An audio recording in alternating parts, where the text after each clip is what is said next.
Welcome to the Upper Moreland Township special meeting for July 17th, 2023. Please join me in a moment of silent meditation.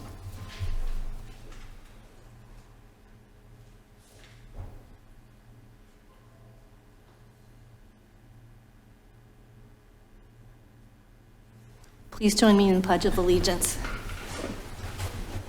I pledge allegiance to the flag of the United States of America, and to the republic for which it stands, one nation, under God, indivisible, with liberty and justice for all.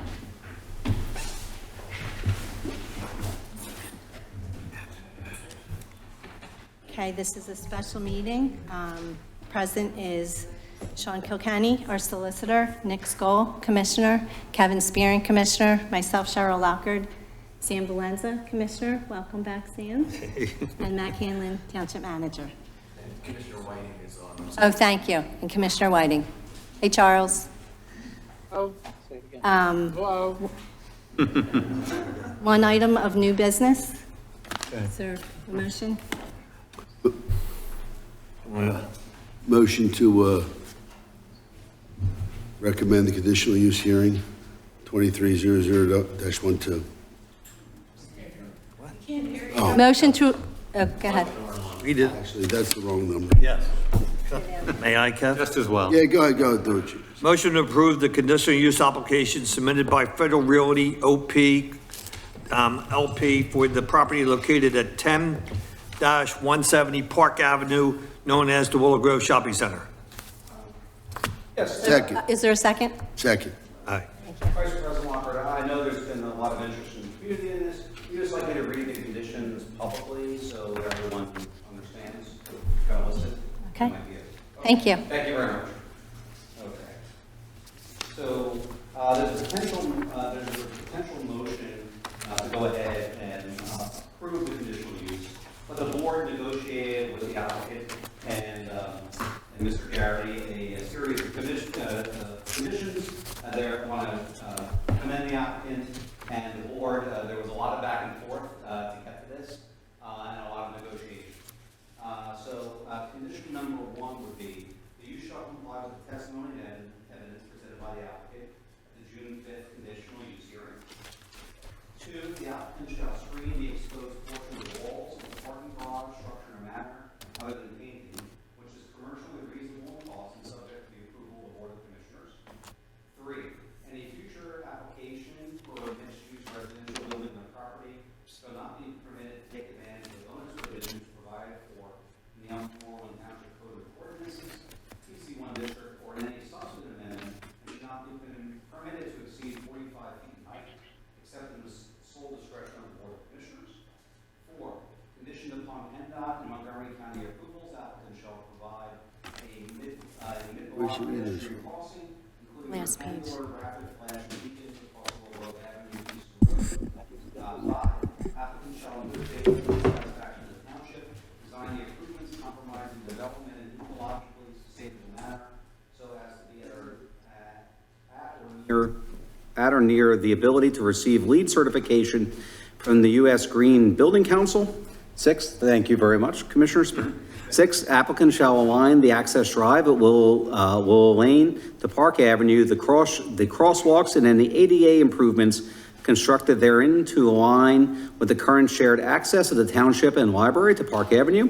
Seven, applicants shall work with the township engineers and consultants to further identify the specific traffic improvements the approved use will produce, and shall work with the same to incorporate traffic calming measures, including but not limited to potential traffic signals or all-way stops into applicant's land development plan should the warrants for the same under PennDOT regulations be demonstrated.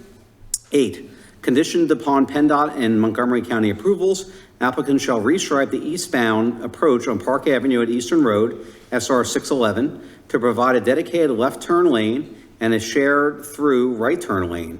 It is understood that this condition does not include additional right-of-way or cartway widening by the applicant. 9, applicant shall provide ADA compliant ramps along all site frontages for Park Avenue. Compliant ramps shall be provided on the southern and northern sides of the street at the intersections with the Township Municipal Complex. And those were the conditions. I believe Mr. Garrity, he's nodding, his client approved them. So I just wanted the board and the public to hear what was negotiated as far as conditions go. Thank you. Sir, any discussion? This was all negotiated from last week's meeting to now, or? The public hearing would have been on the, was it the 10th? Yes. Yes. All right. And it was, I mean, this was finalized even a couple hours ago, actually. Thank you for all the work today. Yes. And I thank Mr. Baumler, my colleague, who was hard at work at this. Yes. Do we still ask for public comment or not? Absolutely. Yes. Okay. Is there any commissioner comments? No. I have none. None additional ones. You have one? I have none. The applicant, does the applicant have any comment? What are they building? Can you stand up, please? Name it out. We didn't really understand any of that. So what are they building? Can you state your name, please, Your name and and address? Cindy Sherman. And I just was wondering what they're building. This is, so what they're building is, this is the redevelopment for Federal Realty of where the Modell's site was, Panera. You see work going on, continuing to be a mixed-use development with apartments and commercial uses, and it's, there's been a lot of debate related to this and a lot of back and forth. And the Board of Commissioners had a public hearing about this almost a month and a half ago. And what they did is they were asking the applicant to agree to conditions or concessions that the board was looking for. And that was what was agreed to, and that's what I stated. So what the board's action was, is they're basically saying they're approving that with these conditions. I see them building it. There's been 3 stages for development. This is the final stage, and this is why everything's coming together. Well, this is the final stage. There's still land development. Planning, Yeah. but there's a lot more to do. You can't see what's going to be built eventually. I mean, by looking over there, you can't really see what's going on. There's substantially amount more to come. And we have to go through a land development process. You do. Yeah. It's another Anybody stage. else? Okay. All in favor of conditional use application number 23-0012, say aye. Aye. Opposed? See what- make sure Oh, Charles knows. yeah, Charles? He's muted. Charles, you might be muted. He is now. He already is. There you go. Charles? You, go to this. I don't know if it's coming over there. I agree. Okay, thank you, Charles. He said aye? He said aye. Said I agree, yes. And nay, there were none. Passes. We're adjourned. All right. If I can just say one quick thing, I'd like to thank the township and the commissioners, particularly with regard to the confusion with regard to paragraph or condition 3 that happened. I just didn't have a copy of that transcript. If you recall, that was the transcript from the zoning amendment, not from the It was conditional from the use text hearing. amendment, right. Right, so I didn't have a There was a lot copy of of it. discussion and at the meeting about that, There was. including I appreciate how it would be memorialized and enforced. Right, I understand, and I appreciate your patience, and particularly the patience of Sean's office during all that and getting it straight, and I think it'll be a great project for us and the township. Thank you to Federal Realty. We are looking forward to the development. Great. Finalizing. Thank you. You go nowhere. You don't go nowhere. Yeah, stay where you're at. I can do- yeah. All right, good evening, everyone. We're going to move right into the Community Development Committee meeting this evening. We will start with roll call for community development. Kevin? I'm here alone. I expect to, Commissioner Peruzzi to join us momentarily. And we will move, we have any announcements, Matt? No, they're none. All right, we do have a presentation from Montgomery County Planning Commission. Good evening, Claire. Thank you so much for joining us. Good evening. And we'll move right into this.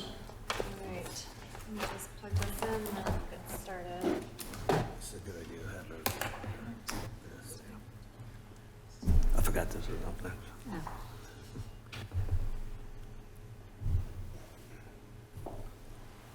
Success. Okay. All right. Good evening.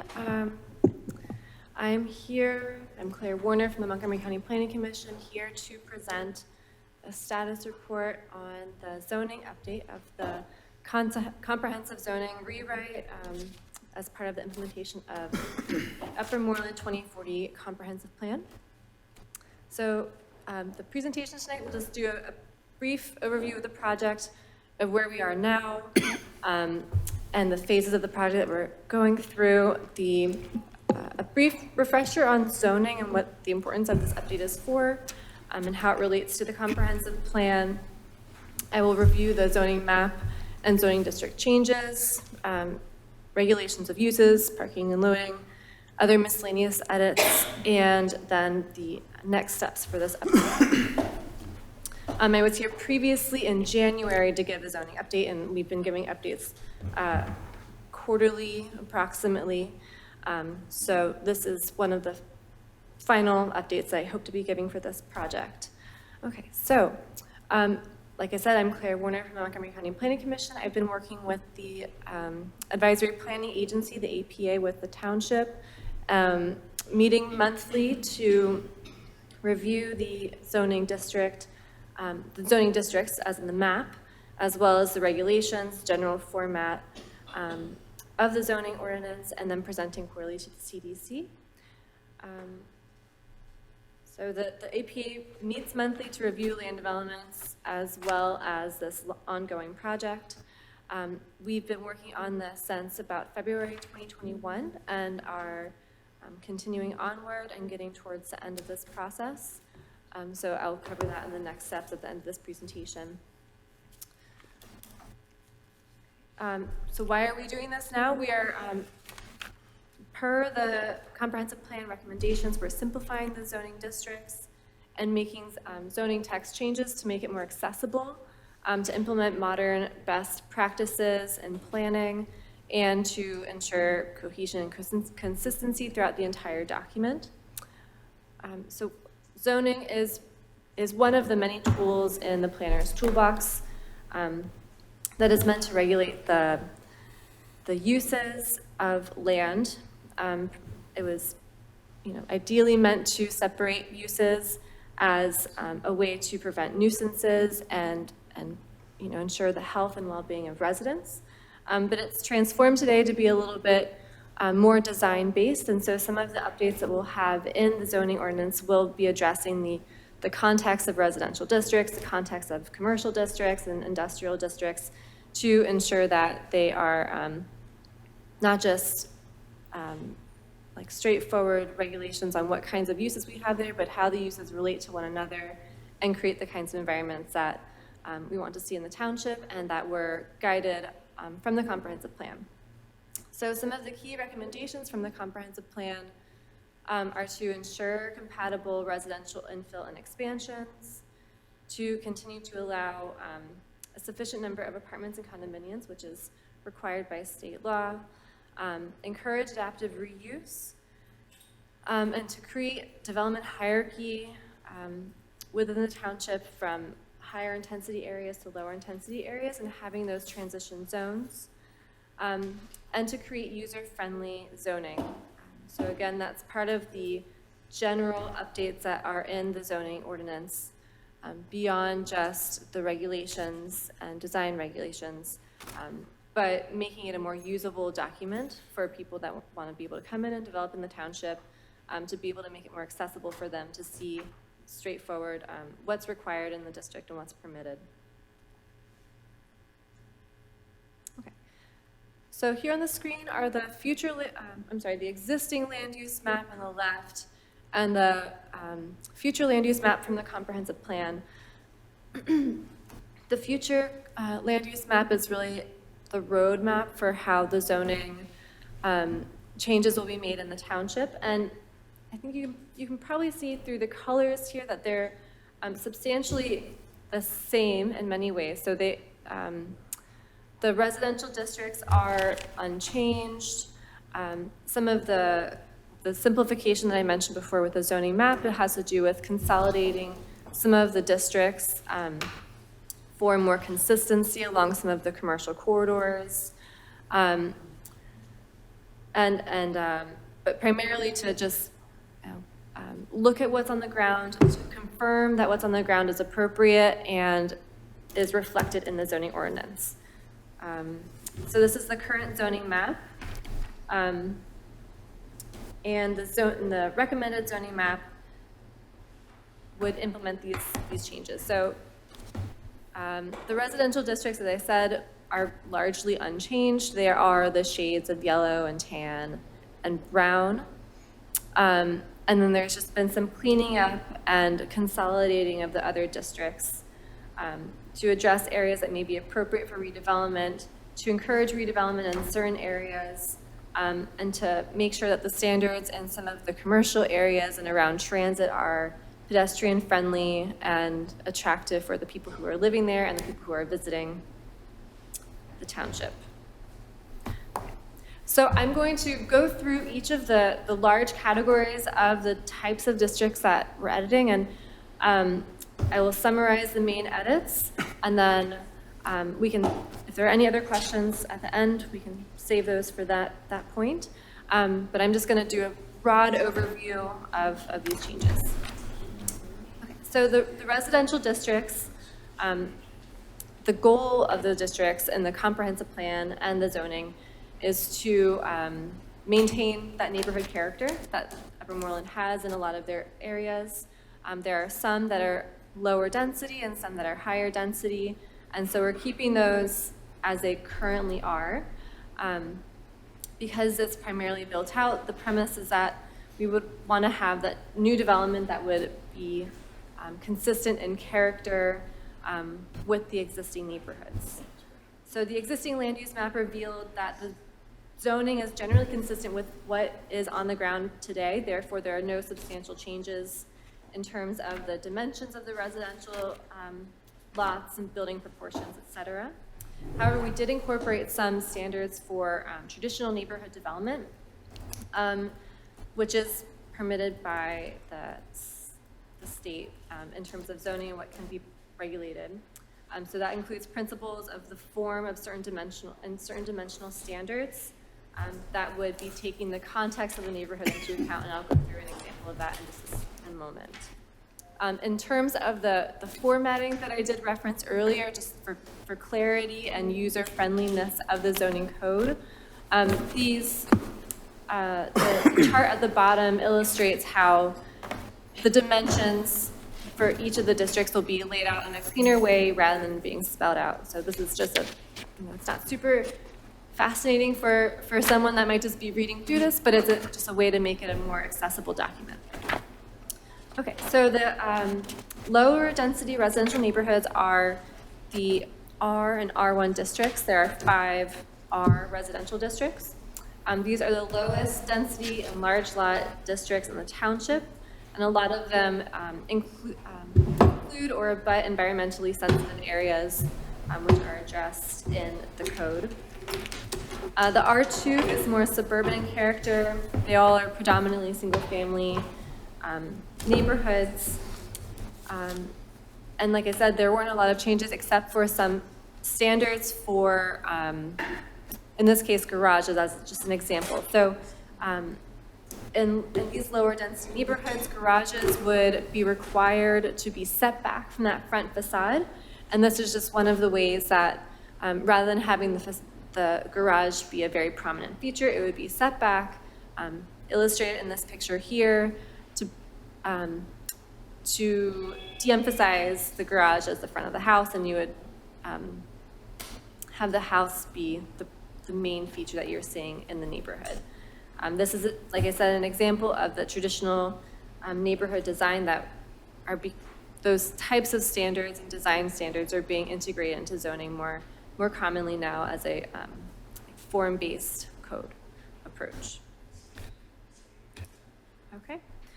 So the town residential districts are, I'm using that term town residential because that was how they were defined in the comprehensive plan, are the R3 and R4 districts, which are also predominantly single-family detached. However, they're on smaller lots typically, so they're a little bit higher density. Like the lower density residential districts, they are mostly unchanged in terms of the dimensions of the lots and the types of houses that are permitted there. But some of the standards that were added are, again, these kinds of design standards. So in this case, front porches or porticos would be required for new residential development if there are already those features on 2 or more houses on that block. So I'm not going to get into the weeds of what this means, but basically if you have a block where you have houses like this that are shown on the screen, then any new development that comes in would also be required to have that, just again for consistency of character for new development coming in to maintain that neighborhood feeling. Okay, so higher density neighborhoods, or I'm sorry, higher density districts are already in place. They are the multiple dwelling district and the high rise district. These would, again, stay mostly the same. There would be some additional requirements for more open space for the higher density neighborhoods for the developments that go in there. And one of the map changes that's recommended is that the one area that is currently zoned high-rise would be rezoned to multiple dwelling with the high-rise as an overlay. This would mean that new development that comes in could be developed as either the multiple dwelling district or the high-rise district. Multiple dwelling district permits townhouses currently or duplexes, and the high-rise pretty much only permits high-rise buildings. So this would allow smaller scale multifamily to be developed there or high-rise. So this wouldn't be permitting more intensity than is currently, but it would be permitting a bigger variety of housing types beyond just what's currently permitted as high-rise buildings. And that's the one area that's circled in yellow there. Okay. So moving on from the residential districts, and hopefully some of this is sounding familiar to you. This is all stuff that has been covered before. This is just meant to be kind of a recap. So in Willow Grove, the downtown core of Willow Grove, this is the current zoning map, just a zoomed in version of it. The dark orange is the town center district. The gray is the town center 2 district. Those are being left unchanged because, as we just saw with the federal realty development, there is a lot of activity going on in the TC district now, and so the APA and I have decided that we're not going to touch the standards for that at this moment since there's a lot of activity, but we'll be addressing the commercial core district, which goes up Davisville, Easton, and York Road. So that would be expanded up Davisville slightly to include some of the areas that are currently zoned for office. The commercial core district is meant to be a transition between a higher intensity town center district to the lower intensity residential districts. And they would, the changes to the commercial core district, which is currently in place, would include additional pedestrian design standards that are similar to those that are in the town center, meant to make it a little bit more a walkable and inviting environment, and expanding that core of Willow Grove outward slightly from the train station area. So the commercial mixed use district is a new district that consists of districts now that are, or areas that are currently zoned office and commercial 1 and commercial 2. This is one of the, as I mentioned previously, a way to clean up the zoning map. The uses that are permitted in the commercial mixed use are all of those that are currently permitted in the office and commercial districts, but it would be a cleaner way to demonstrate how the zoning is laid out on the map. And so the district would have different classes depending on the size of the lot.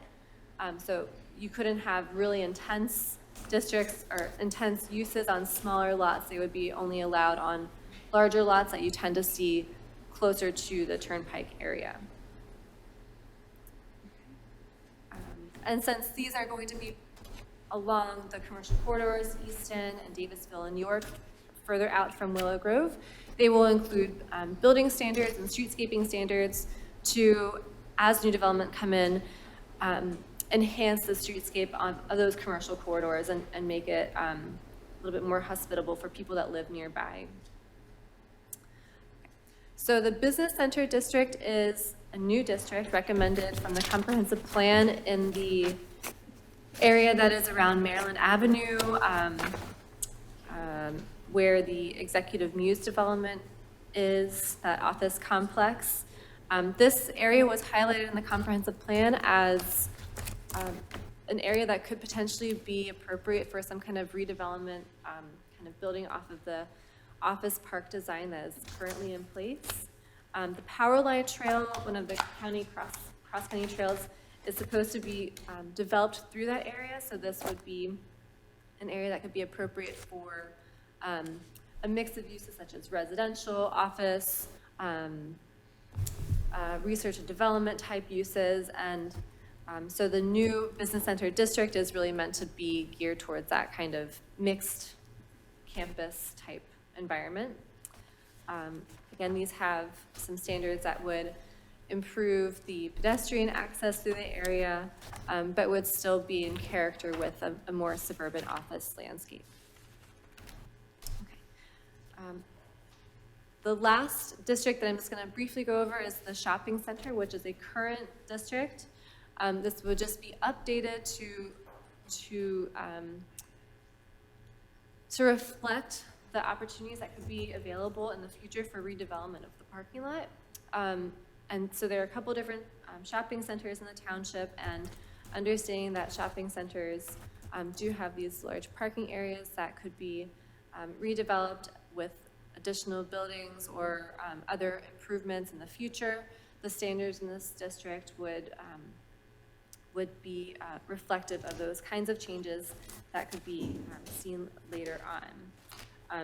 The edits would encourage public space, integrated and planned mixed-use developments, and additional design standards for the buildings there. Okay. So in addition to the district changes, we also looked at regulations of uses. And so part of this would be making an entirely new chapter through a kind of use-based regulation approach that some of the new zoning codes are going towards. Each of the uses would be defined.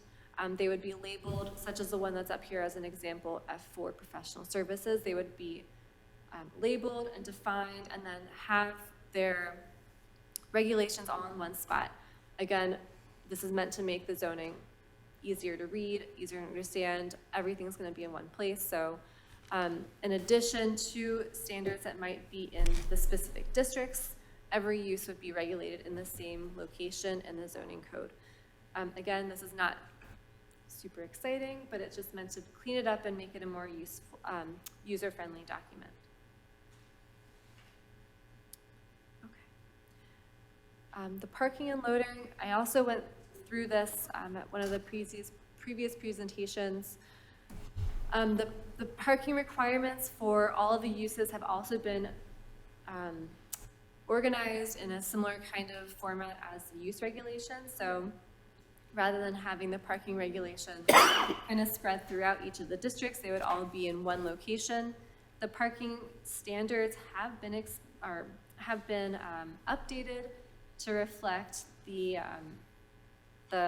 location of the Willow Grove train station, and understanding that some of the smaller businesses might not be able to afford the expensive parking requirements that are currently in place. And so some reduction provisions have been added to consider how parking could be reduced with certain specific requirements in place. So if you have on-street parking, if you're close to a public parking lot, or if you're within a certain distance of the train station, you would be able to reduce your parking.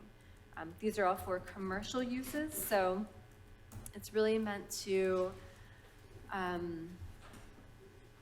it's meant to address the businesses that have to provide parking for the downtown area. Okay. A few miscellaneous but important edits are addressing environmental and sustainability issues. So we have a new steep slope conservation district, a riparian conservation district, bless you, and renewable energy technologies, which has just been updated to reflect new standards from model regulations for solar panels and solar facilities. And I went over the definitions previously. So the next steps for this are to do design testing, which I'll explain in just a moment. And then the APA will review the final draft of the zoning code. We'll have to have a period of public input as is required for a zoning update. And then when it's recommended for approval, after any final comments are taken into account, then we could advertise for a public hearing, do the public hearing, and then ultimately adopt it. Those are the steps that have to be taken. However, before we begin that process, I was hoping to do site testing. So testing refers to the evaluation of proposed regulations to ensure that we understand the consequences and the impacts of what is being offered as a recommended edit. So the testing is a way to assess the new regulations in terms of the dimensions of the buildings as well as the design of the buildings. And the primary benefit of testing is that it provides an opportunity to evaluate any of the proposed regulations or approaches before it's formally adopted and enacted as part of the new zoning text amendment. So it plays a critical role in verifying that what we have updated is appropriate and works in the context of Upper Moreland. So we'll have dimensional testing as well as design testing. Dimensional refers to setbacks and the size of buildings, the height of buildings, and design testing can look more at the context of the building beyond just the dimensions. So with the APA's suggestions, I've selected 5 different sites in the township that I think could be appropriate to do testing of the new and updated zoning districts.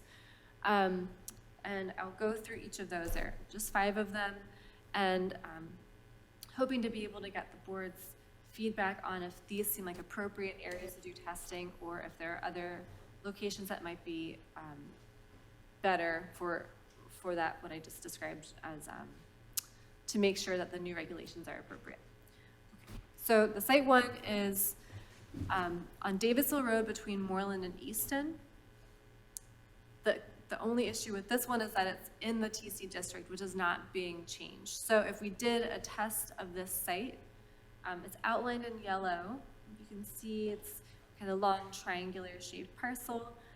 But because the TC district is not being changed, it would be a test of the current zoning, which I understand why that area might be appropriate for a test, but the district wouldn't be changing. So I'm not sure if that's really the best use of the resources for this. The next site is up on Davisville.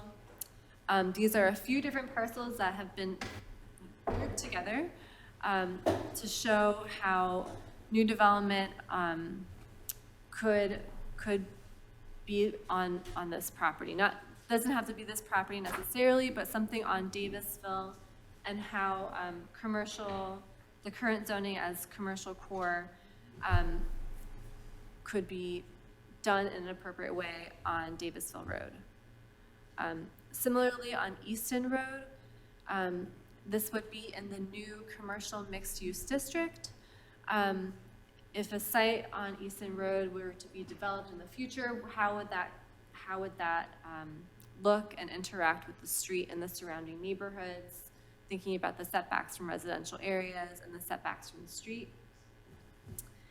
And because the shopping center district has been updated, looking at potential new development in the shopping center district now, and how would that play out in real life. The point of this would be to make sure that the new regulations that are being edited and worked on, if they make sense in this context. So the point is not to show you something that's going to happen, but to make sure that what's being proposed makes sense in this area.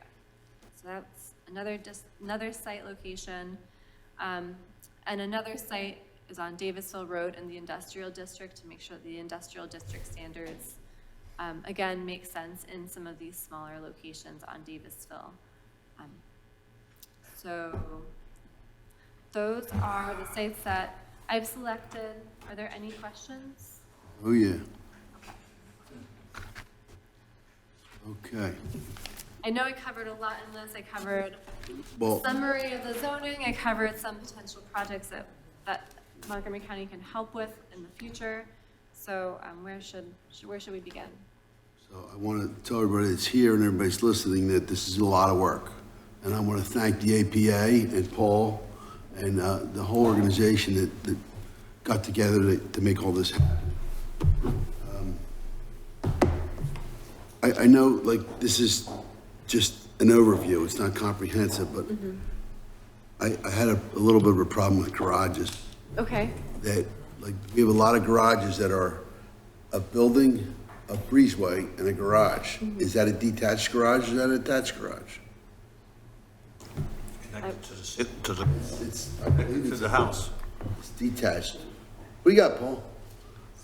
Common wall. Common wall, Make it attached. okay. Right, so, That would have to be I clarified. get the Yeah. whole idea about no garages in the front yard. I had a little bit of a problem with garages being behind, no side yard garages. We have a lot of curved streets, we have a lot of, irregular lots. But I'm happy to discuss that later. Okay. Just, there's a few things like that. Okay. Is the 70% impervious, is that what we had for R2 previously, or is that new? That is, the standards for those have not changed, so that would be what it currently is. 70% is what it was? I thought it was less. For R2? Yeah, No, it's not 70%. It's not, okay. Well, then I'll have to double check that to make sure I have the correct okay, numbers. yeah, I didn't think it was. Okay. R3 or 4, 70%? No, None of our residential districts None of have them, right. 70% impervious. exactly. Okay, there may have been a typo on my part, so I'll make sure That's that's cool. correct. All right. Multifamily and high-rise. Yes. Better explanation. Can I demo the Jamestown apartment villages and put up a high-rise? That would be multifamily / high-rise. I need a little clarification on that. Okay, so the only area that is currently, No one's planning on demoing the Jamestown apartments. no. Let me go back to okay, so this is the current zoning map. There is only, the area circled in yellow is the only location in the township that's zoned for high-rise. Right. By Regency. Pardon? That's by Regency Park Tower, Regency Park Tower. That is the Regency Park Tower. Right? Yes. Yes. So Not the whole nothing that is zoned multiple dwelling that, multiple dwelling, that brown Right. color would be permitted to have a high rise on it. Nothing would be permitted for that. The only change would be the area that's currently zoned high rise Right. would also permit then smaller scale apartment buildings. So it would be in effect permitting smaller scale residential in addition to the high rise that's currently permitted. But nothing else would permit higher density than is currently allowed. Okay. Does that make sense? It was a little confusing in the fact that we were merging. Yeah, and that's just, that would just be in that one location, and it would be a way to clean up the map, but it wouldn't be merging the districts across the board. It would only be in that So one that, particular so spot. the high-rise district is going to be considered multifamily, but it's going to stay exactly what it is, an overlay of high-rise? Yes. Okay. Yes. You explain that.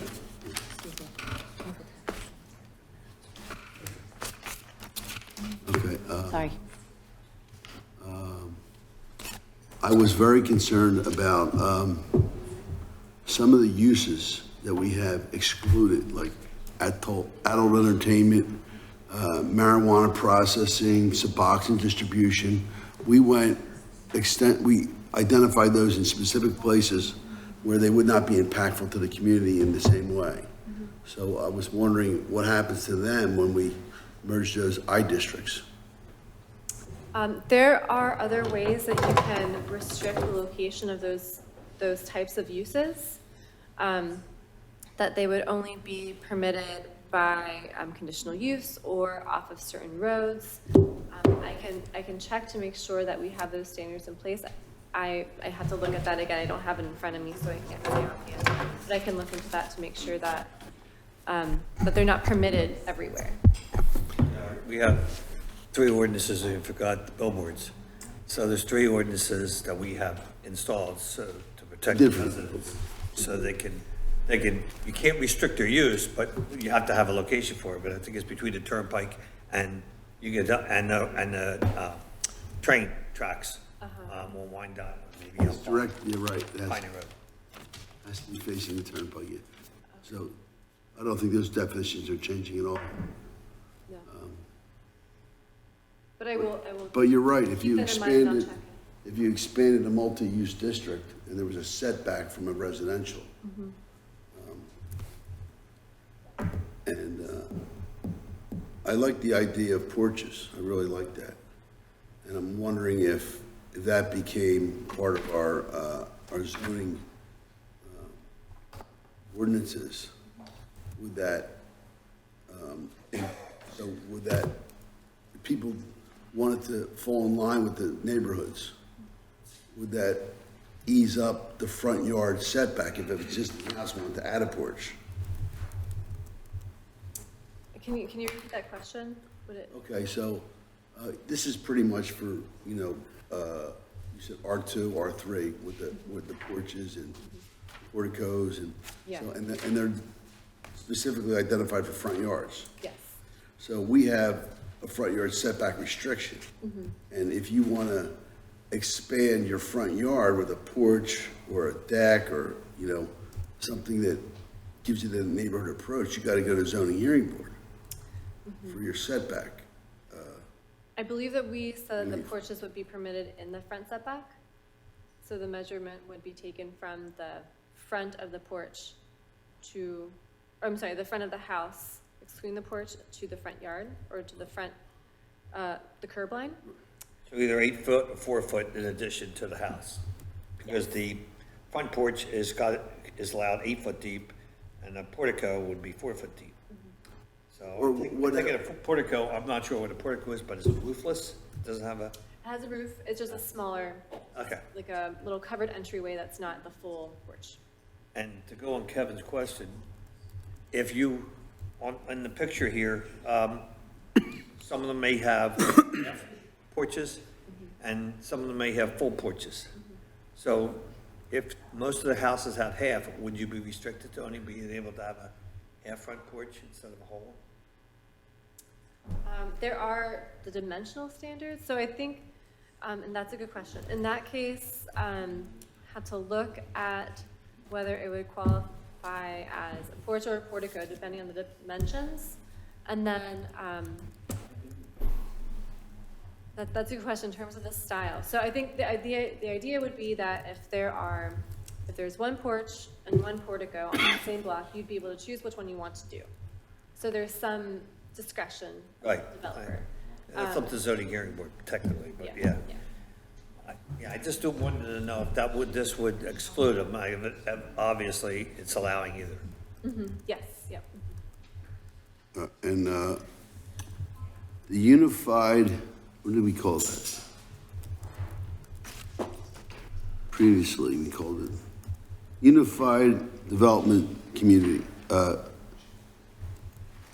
commercial. Oh, yes. Mhm. Is that going to go away? So the way that it's written now, just in the draft, would be kind of folded into that commercial, right now it's up on. The core, the commercial core, right? Yeah. It would be folded into the, I'm sorry, no, the commercial mixed use. So it would be regulations that are in that unified development commercial, which are, that pertain to that the auto sales shop. They would be folded into the commercial mixed use district. And so if another one of those were to come along, it would have to follow those standards. I did that to make sure that what's there now doesn't become non-conforming. So one of the things we battled with is uses, and I'm glad you extrapolated on uses and that they're all going to be reevaluated. You know, things like, we didn't, please nobody get offended by this, but there were certain places where we thought would be good for retail or restaurant use or something like that, as opposed to a car wash in a, you know, in a heavy traffic area or something. So what's the process we're going to take to reevaluate all the uses? So what I've done was I referenced other zoning codes that we have written recently and have cross-referenced the existing uses that are in the township, and there are a lot of them. So now each specific use is listed out in each of the districts and what's permitted and what's not permitted.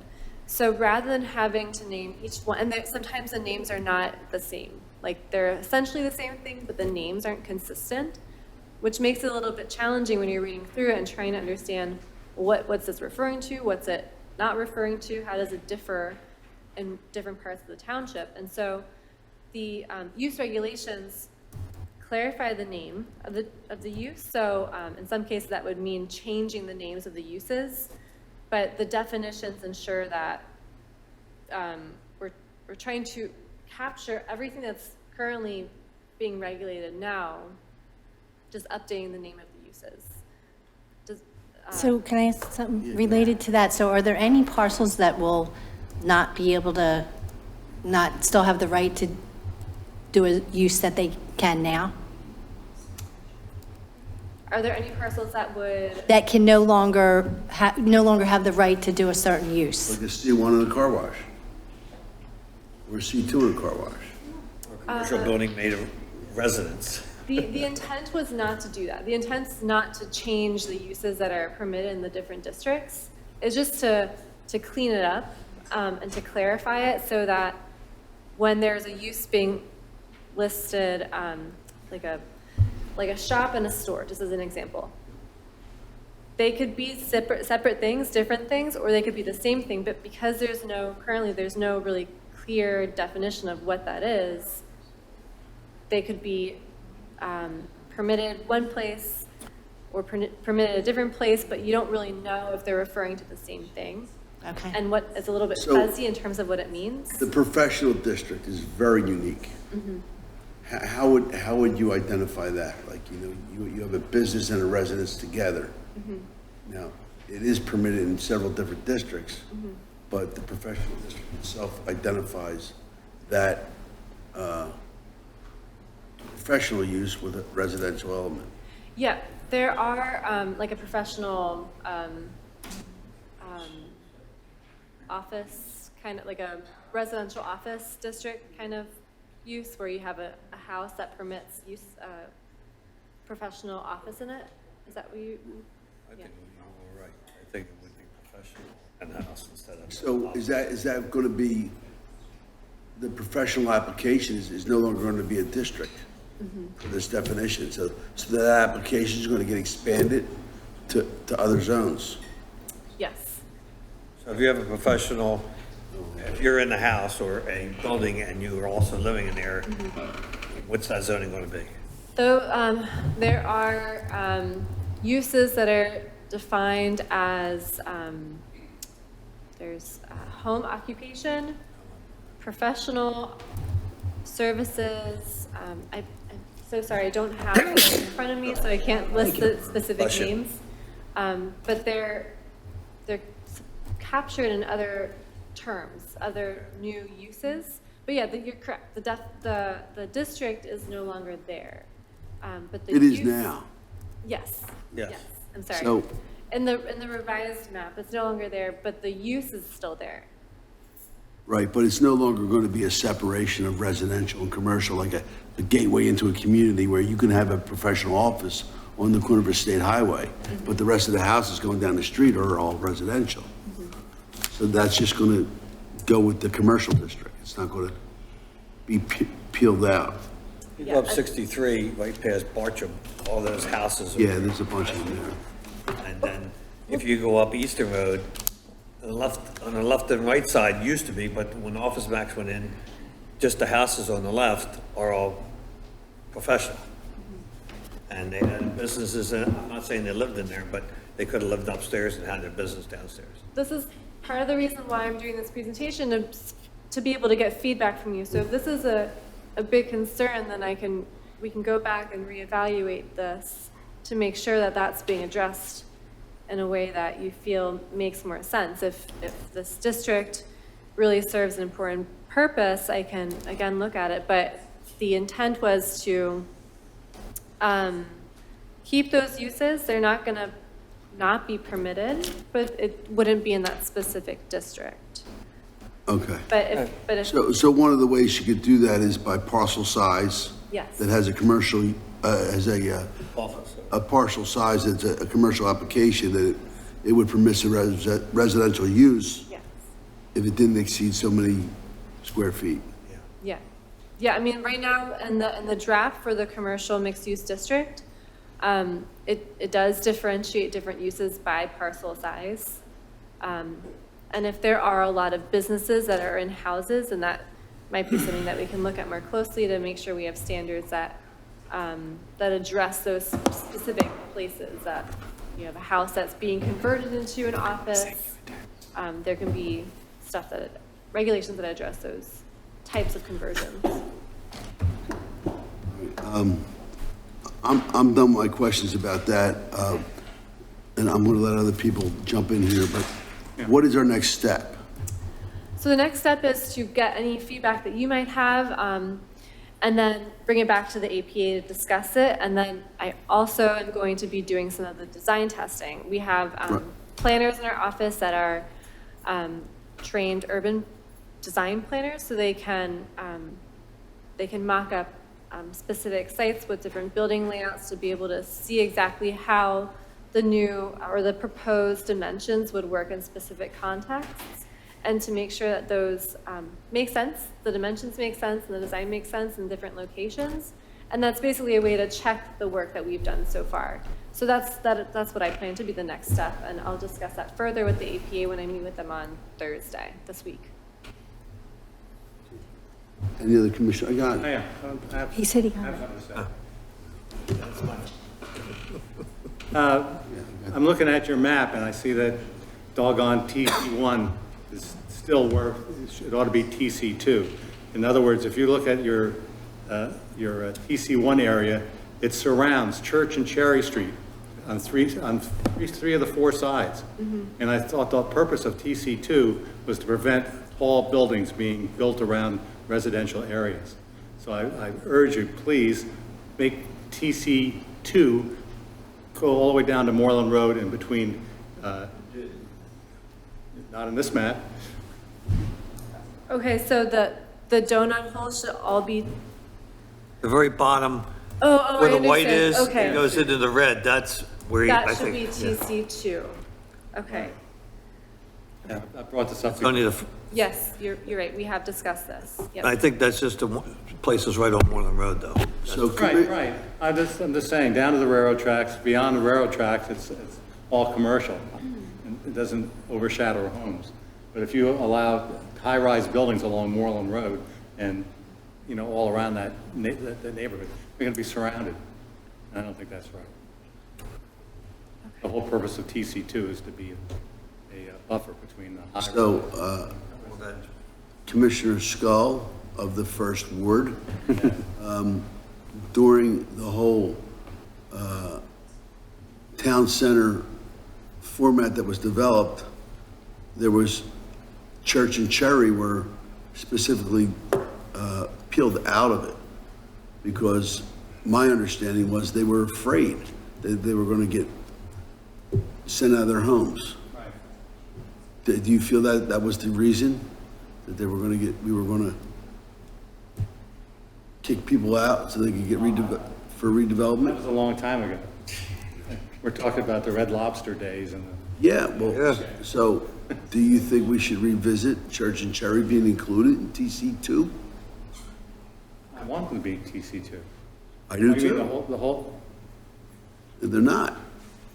They're residential. no, they should remain residential. Absolutely. I'm just saying that they should be protected around their border from tall buildings. I heard that part. Right. I just, so you're opposed to Church and Cherry becoming TC2, not one. Not opposed to it. I don't know why you keep saying that. I want, No, I know exactly what you want. Moreland Road to come down and be TC2. Got that. okay, Kind of agree. My question to you is, we had conversations about blending our zoning changes with Abington zoning changes, since that's a, so are they going to go with our TC2? I believe that Abington zoning does permit, Giant buildings. no, I don't think so. No. I believe I'm correct. If I am correct, Just in that spot is what we're talking about. I believe that they permit lower buildings than Upper Moreland at this point. I will have to double check their zoning. But that was an overlay we discussed about the fact that we should blend, that corridor, that 63 corridor with Abington. Yeah, nevertheless, What's that? no matter what they do in Abington, I hope in Upper Moreland that we don't build those large buildings around that neighborhood. Got that. it's Okay. Talk later. All right. Anything else, Nick? No, that's my only concern. Other commissioners? Yeah, so can you talk a little bit more about what you foresee for the Maryland Road area? Yeah. Okay. This area, the business center area? I think that this might be one of those locations that would be good to do a test site in perhaps, because this is a new district. I know that there's a proposed development going in there at this point, or they're going through some conditional use approvals at this point, so it's earlier on in the process. The vision for this is meant to be a more campus-like environment with buildings that would accommodate office uses and more flexible types of spaces, like an office park. And those are the kinds of uses that would be permitted in that district. But you talked about mixed use, right? Yes. So office and, Well, I guess what I mean by mixed use in this context would be some light manufacturing. We've been seeing in the county a lot of, not heavy manufacturing, but all very internal, like research and development type uses. And those tend to also have offices in them. And then some commercial or restaurants that would be accessory for the office park, for the users that are working there to be able to go to lunch or something. It wouldn't primarily be a residential district. It would still be an office park, but that would be the kinds of uses that would be permitted there. what was your point about residential? I'm sorry. It wouldn't be a primarily residential area. It would more be geared towards those people who are working in the offices and the development buildings there. So we have an onslaught of apartments in this district now. Yeah. So would you discourage apartments by themselves? Because earlier you said you were encouraging, apartment use. So how how does the board feel about that? Would they want to see some apartments there? Because that is something that we could discuss, whether or not this should be a conditional use, if they shouldn't be permitted there. As So- you know, they are being proposed there. Yeah, I was going to get to your point too, that I am concerned that we do still have lots of area in our township, significant area for commercial use, and that it doesn't all get turned, too much of it turned into residential. Yeah, as Paul just said, in that area there, the apartment buildings are currently conditional use. So if they were conditional use in this district, then that would be consistent with how it is now. So much the same that we try to do with town center and mixed-use development anywhere we can. I personally would like to see, like, if you're going to have a residential concept, I would like to see, that retail or that other application on the first floor. Whether it's professional or whether it's, So that could be, dining and retail, yeah. so a live, work, play kind of place. If you're working there, you But can, it's a tough sale to all these developers. yeah. Where's it working? In the, Don't say King of Prussia. no, I wasn't gonna say that.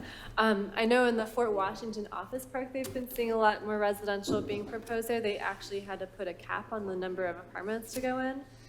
It's, an older office park, so it's being redeveloped a little bit differently. But they have a new library there, and their police station is there. And they're, adding some residential at the same time, so it's kind of evolving into this. So kind like of the a live promenade, play, kind of. One of the best things they It has could do to is be redevelop Yeah, that I like that. industrial park for everybody, because there's no stormwater management there. Yeah. As there is most of Upper Wallen, especially coming from Horsham, it just adds to a lot of turmoil when roads flood. Nobody's developing anything without doing stormwater management, though. I know, at least in this township. Pretty much all of them.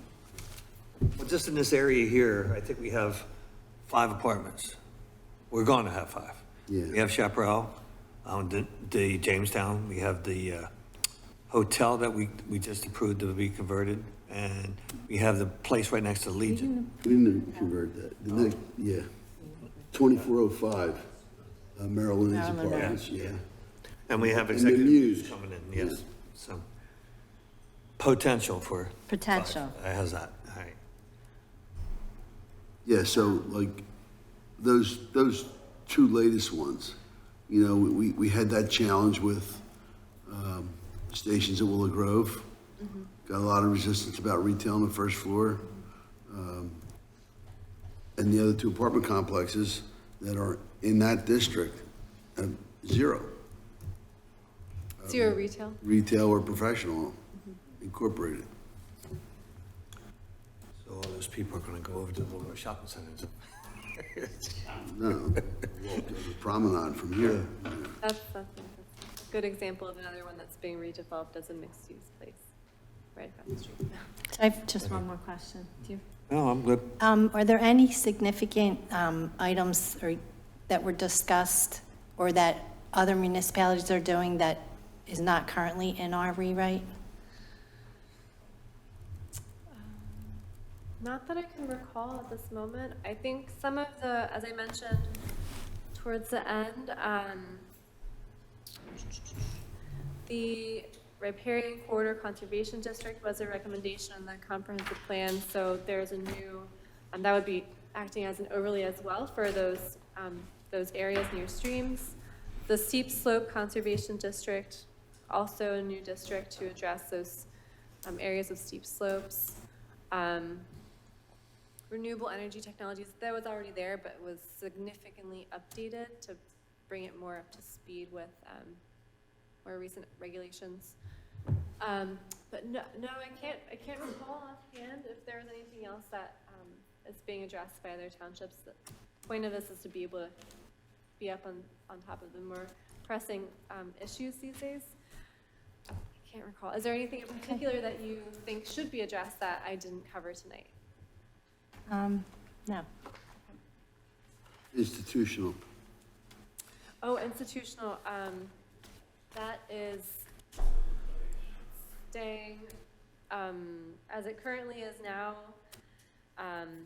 That district is not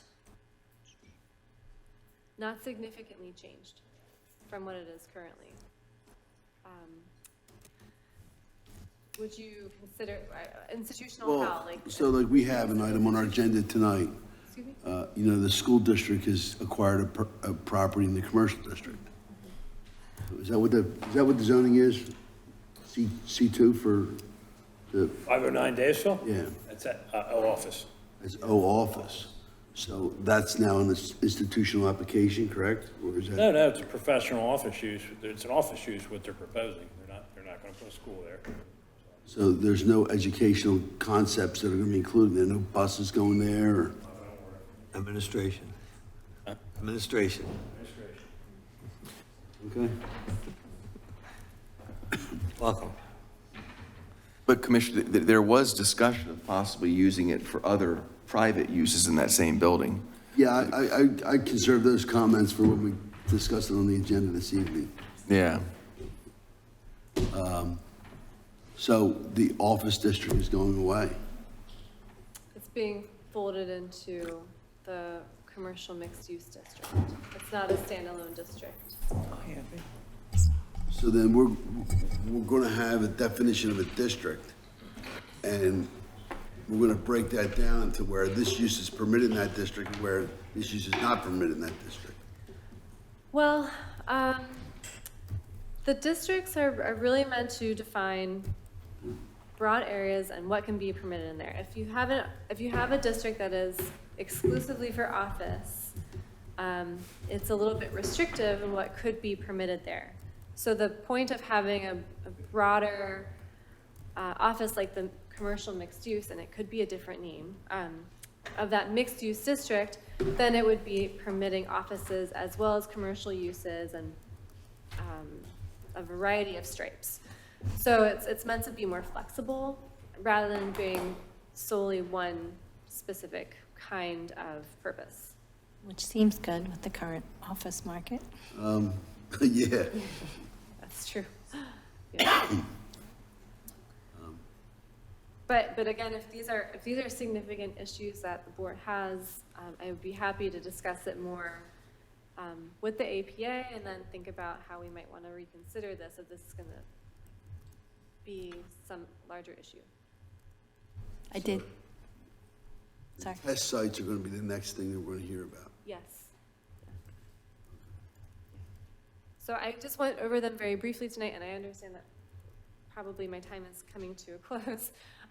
But if you want to send any recommendations after the fact, I would be happy to hear if you have any issues with the sites that were selected here. I'm not married to them. They were just some general areas that I thought might be good to look at. But if there are specific places that you think should be tested or areas in these new districts that I discussed this evening that should be tested, then I'll be meeting with the APA on Thursday and we'll be narrowing down that selection during that meeting. So they're all printed out in the PDF that we received before the meeting, so you take a look at that and then let me know. I'm going to give the public an opportunity to comment on anything they heard, if they're interested, about the zoning changes that we've just had a presentation on. Anybody? Once, twice? Yes. Brian, step forward. Chair of our APA, thank you so much for your work. Absolutely. Church and Cherry, I was really under the impression that we had complied with your request. All right, I'm not sure what happened with the map. Okay, good. But I do want to say to you, Paul, you, myself, and Claire, have to sit down with the other members of the APA and review Church and Cherry, because right now, they're protected better than they would be if we changed them to TC2. So I've said that to you before, but I understand the difference between the R zoning that they have today and TC2. I was around for, They're protected, but there's also, upside to redevelopment of those streets that might better serve. the whole goal, and this goes back years ago to Mr. Red Lobster. I was Some of here. the other developments that we had, Werner Fricker Right. Remember him? I do. All right, was to protect Church and Cherry and to maintain them as residential, all right, so they didn't get rolled over. Right. Didn't say it wouldn't stop it. If somebody wants to come in and buy every house on the block, knock your socks off. But the ability for protection is what we originally did when we carved out Church and Cherry. Yeah, and I was here, I was in the room, and the residents were scared to death that a sole person was gonna come in, buy the whole street, one side of the street, plow it down and build, you know, something huge. Conshohocken. It happens. But with our, you're not going to get a influx of. That's not what happened in Conshohocken. That's absolutely not what happened in Conshohocken. That's what we're here for tonight. I know that. We'll talk about that later. Old time Conshohocken, Yeah, I remember that. all right? Yeah. Because of, in effect, TC type zoning. Yeah, they took an industrial area and We're diverting, but we're gonna talk about it, how's that? The other thing, as far as the business district that we've combined, I forget what we were trying to do is put everything into one pot and smooth it, all right, not really change anything, but the biggest trap that sat out there were overlays, all right, and special zoning that had been applied over the years, and we were very cognizant of that when we were doing this, so. So P&O are perfect examples of that. Professional and office, or overlays that are scattered all over the township. Correct. Not denying it, it's there. Yeah. You got a lot of work to do.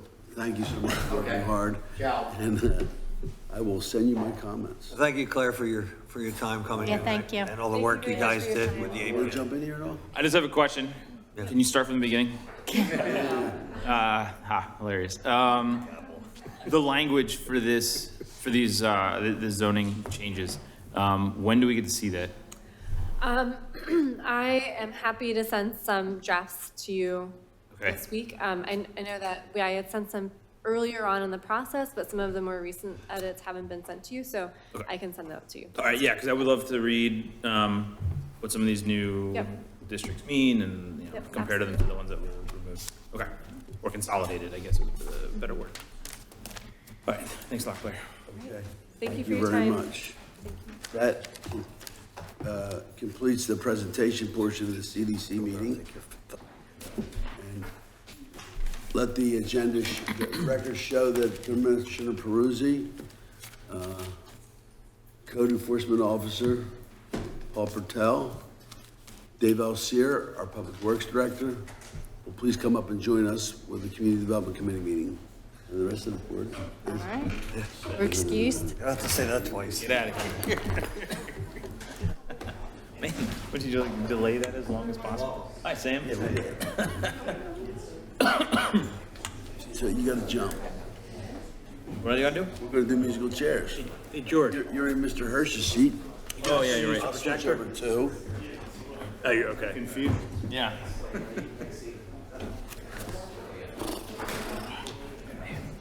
Look at this mess. Hold on.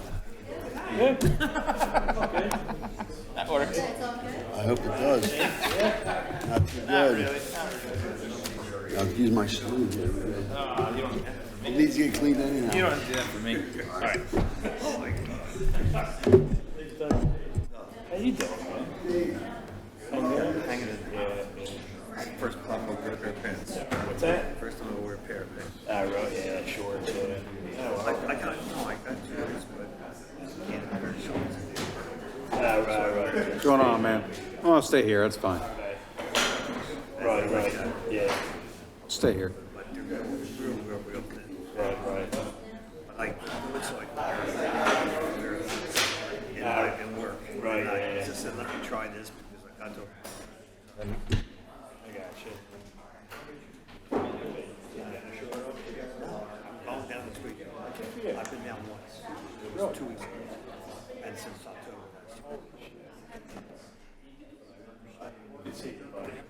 He worked for my grandfather.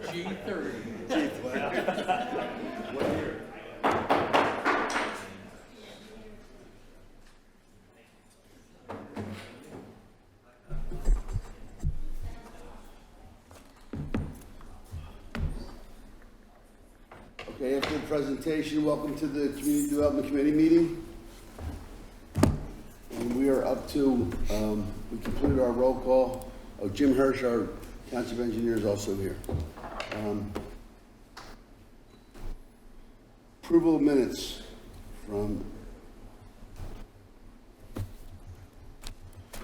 June 12th.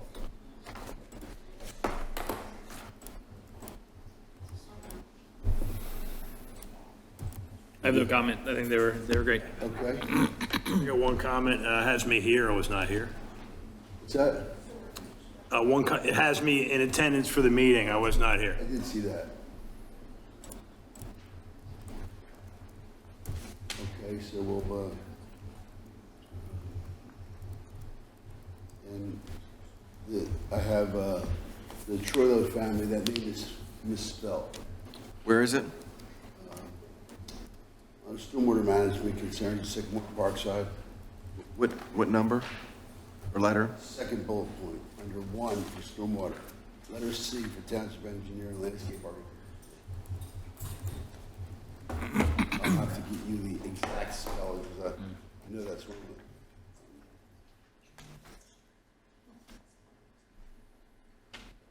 Do you know how, I'm sorry, do you know how it's, I don't want to misspell it. okay, we'll look into that. I have it in here, yeah.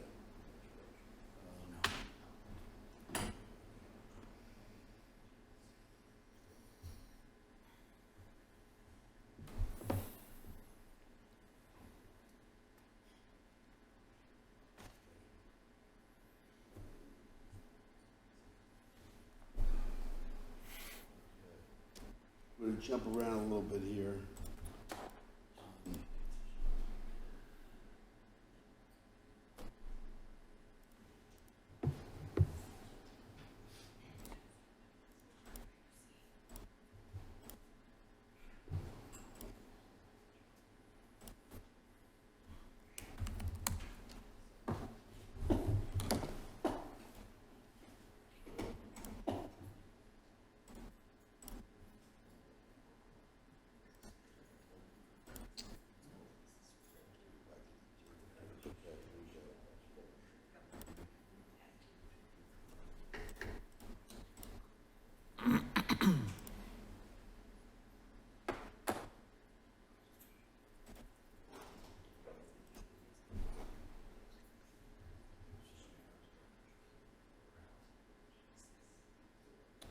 So we're going to go right into, is this,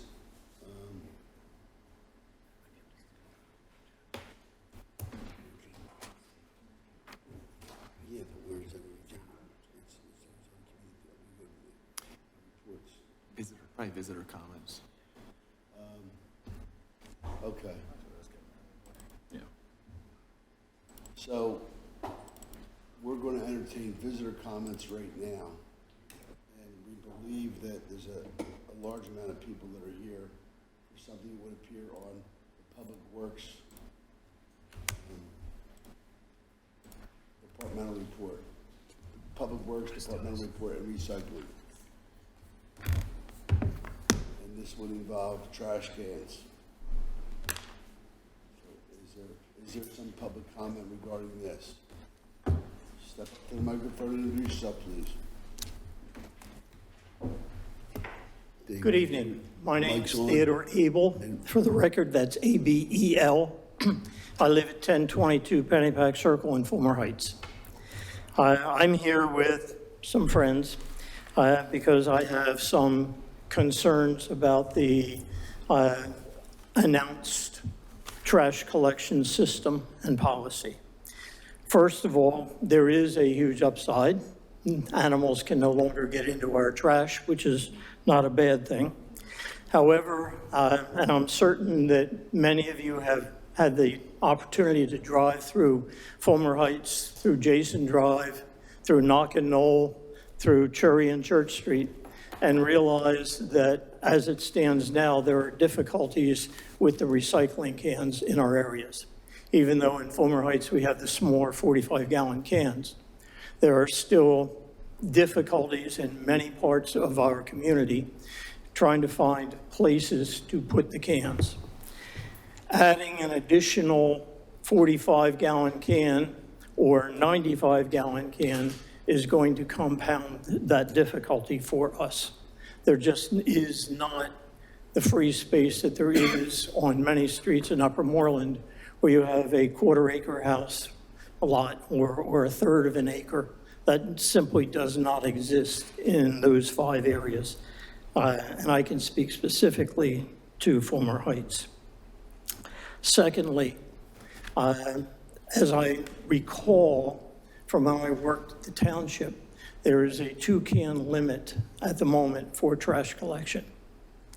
That is significantly more than one 45-gallon trash can will be, which is what is proposed for our area because we already have the 45-gallon recycling cans. We have families of 4, 5, 6, 7 people, and 45 gallons is not going to be enough. I'm not even sure 95 gallons, if they chose to get the bigger can, would be. Another concern that people have is that our houses are, in effect, row houses. And the places that we have to store the bigger cans are limited, quite frankly. And that poses a difficulty for several people. I would suggest a couple of changes. First, I would ask that you consider a separate pickup day for recycling and for trash. It would be easy enough to simply adjust the schedule so that instead of picking up our trash on Tuesday and our recycling on Tuesday, you move our recycling to Wednesday and then bump everybody back into the week, and whoever was Friday will now be picked up on Tuesday. Second possibility to me is that the additional trash can that you offer for sale is an opportunity. However, people would like to know how much that's going to cost. If we can't fit a 95-gallon can, we might be able to fit 2 smaller ones. But if people are going to be asked to pay for it, I've been told by many people that they will not choose that option. Instead, they'll simply call the township weekly to ask you to come pick up additional trash. And that, I think, goes against what you have planned and hoped for with this. I've looked into other townships that surround Upper Moreland, and with the exception of Abington and Horsham, every one of the others has 2 trash pickup days a week. That's also a possibility, especially if we only have a 45-gallon trash can to fill, because that's going to fill very quickly. I thank you for your time. I hope that you consider what I have to say. I know that other people in the crowd also have comments that they would like to make about areas where trying to fit the cans on Chelsea Road or Brady Road or Heaton Road is a real problem already, and it's simply going to get worse. Thank you for your time. Can you stay here for a second? Surely. Okay. Hold on. So thank you very much for your comments. I appreciate all of them. So I'm going to ask you about a couple of these things. Sure. I liked your ideas about, like you say that you had 2 trash can limit and the challenge of storing a 95-gallon can. So if you were to, and I'm not saying we're suggesting that, but if we were to change the schedule where recycling got picked up on one day and the trash got picked up on another, so that, we have more street space for the can to go out. Why would the 95-gallon can not be suffice for replacing 2 trash cans? The problem with the 95-gallon can, with the plan as it is now, is that the paperwork that was sent out by the township requires 3 feet separation between cans. We have a difficult time getting a foot and a half between the cans as it is. So adding an extra can on that day now is going to take the can from the end of our court down the street another 75 yards. Yeah, but if we did the recycling on a different. If you do it separate days, then that mitigates some of that. The problem is, And we'll just eliminate parking spaces for the rest of it, right? well, I'm kidding. you're right. Can you hold on? And that will not make people happy. Yeah. I think Mr. Elseer has a lot of comments about some of these issues. So Right. if you want to take that first. All your comments are great. Same thoughts that I had once we began this process. I actually spoke to Mr. Senaviva, and my plan was to keep Fulmer Heights the way it was. Okay. Okay, the way we collect you now, that's the way I wanted to do it. I was told by him that the board was deciding on, your board, not our board, your board was going to decide, or I think they voted on, having the residents all buy the same size and conform to the same trash can. Is that true? I don't know. We have no idea. Franny, Right, they Franny, you discussed gotta use it. the Oh, I microphone. didn't know you were here, Fran.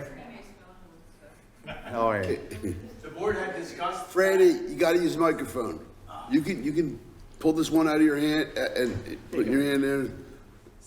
Thank you. Our board had discussed that. I'm not that sure. Yeah. Fran, just. They didn't know what the cost would be. Right. And then we spoke. this came up. Right. So it was kind of in limbo, what we were going to do. That's fine, we're not there yet, you Yeah. know, and I'm a little disappointed that we didn't have this kind of showing when we had like multiple conversations about going to trash cans over the last 6-8 months. But you're here now. Yeah. Okay. Fran? That's And it seems like everybody here knows you. I apologize. I'm from Jenkintown, so I'm ignorant. So could you just state your name for the record, please? and Fran address? Senaviva. Thank you. Jenkintown. There you go. And how many trash pickups do you get a week? So, yeah, we found out, when did you pop in? Last Right. week? In my office? Oh, And you no, told us about, or the week before? Yeah. It was only a couple weeks ago that we found out. Because we were planning on not giving you cans because of the situation of the parking spaces. Right. And the limited space at each house to hold each container, right? So that's what our discussion was. Right. And then that's when, well, the board's thinking about it. And I said, well, if they're thinking about it, we're buying them. So Right. these are the cans. Yeah, but what Ted said, as far as trash and recycle on the same day, we just don't have The curb real space. estate to hold all these cans at once. So I had mentioned about possibly doing 2 different Right, days, you but did, but that I might not think be, logistically, that wouldn't work for us. so that's, Tell me about recycling itself. How is that going? I can, because it's difficult. It depends where they put it. If they put a recycling can, a lot of times they put the trash in front of it, or recycling in front of the trash. Our sanitation foreman goes out every Tuesday morning and separates the recycling cans away from the trash. So it's easier for our recyclers to pick up. I just became aware of that. That's why I asked the question. And just this week, so I would have loved to have that conversation from you while we were having the discussion about, now, the Right, but cans the thought themselves. was, we were gonna leave Fulmer Heights the way it was. We weren't gonna provide them cans, and we were gonna collect, because we were gonna send out that truck Right. for the bulk pickups and the extra trash. So we'd have the truck So we anyhow. would have the truck, and that was the plan. Okay. So, well, one of the other things you mentioned also was to give us the cans, and then we didn't have to line them up like we do recycle Right, and cans. we can still Because pick you them have up 2 with the guys on the load. truck, they could be behind the recycle cans, and the 2 guys on the truck would then go and grab those That's true trash also. containers, There's put them on no- the truck, and then empty them, and then put them back. Right, there's ways we can pick them Yeah, up. so that's another option that doesn't conflict with our real estate, the problems with the real estate Right. there.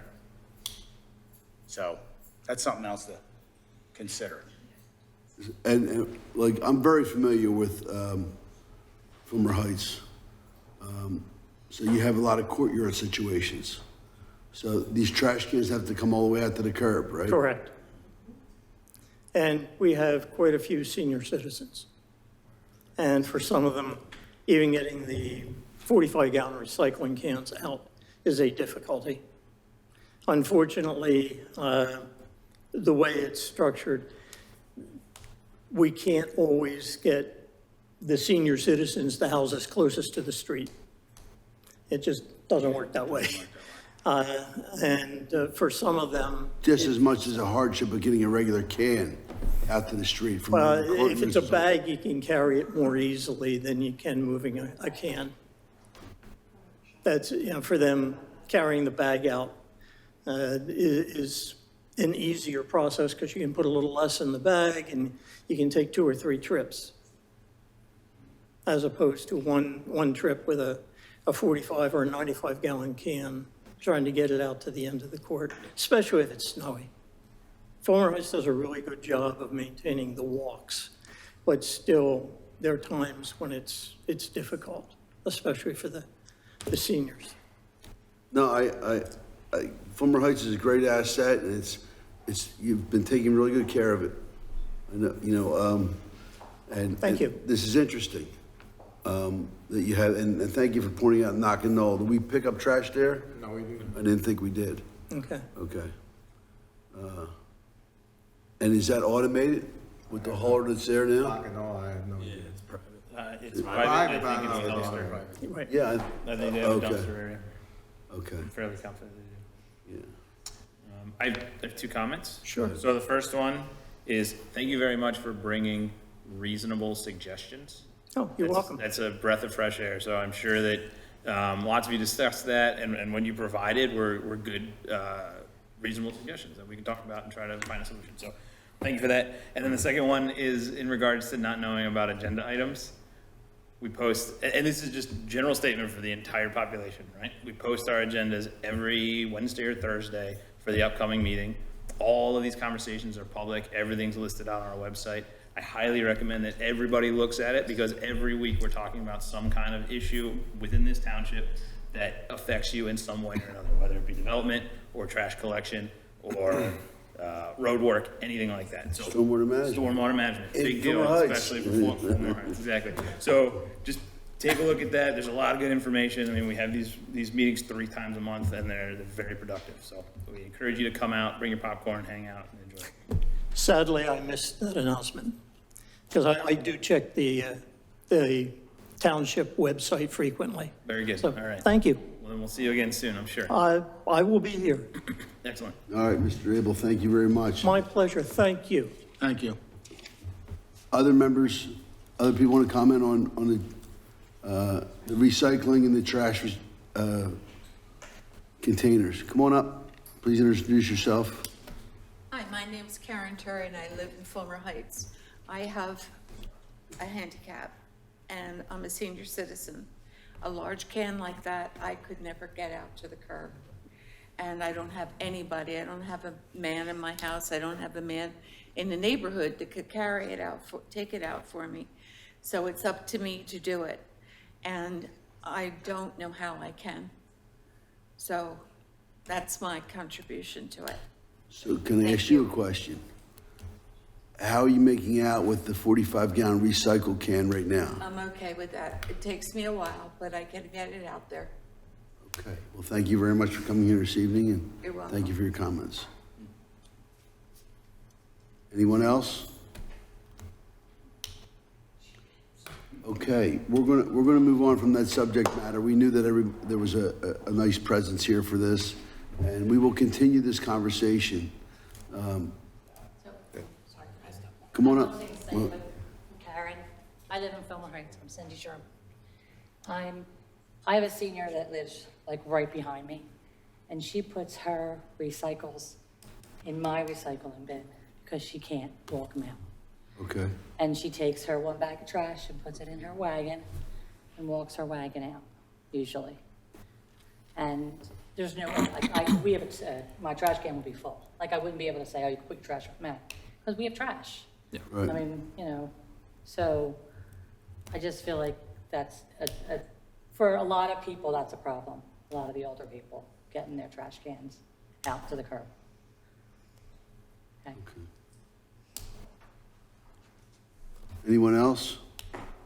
Dave, why don't we jump right into the Public Works Departmental report and recycling report right now while you're here on this subject matter. And maybe we can extrapolate some places we're going to go to discuss this and what we might be able to do to fix it while all these people are here. Maybe you could talk about the notifications we're going to be doing, that we started and doing this summer and fall. Okay, well, the first notification for the automated trash, well, the first one went out via the news flash that went out in June. And the second notification was the flyer that everyone received. The third notification, you're going to receive a postcard in the mail sometime in middle to late August. And then the final one will be from the fall newsletter, basically stating everything that's stated in the in the flyer and in the postcard. And also there was press releases also, correct, Matt? Yeah, there'll be some additional news flashes. Yeah. And I believe we did have a press release. Yeah. And if I could just interrupt, if any of you are not on the township's news flash, I would encourage you to join. I think it's simple enough. Actually, Vicky did it for me, so I haven't done it myself. But I think you just go to the website. Have any of you actually done it?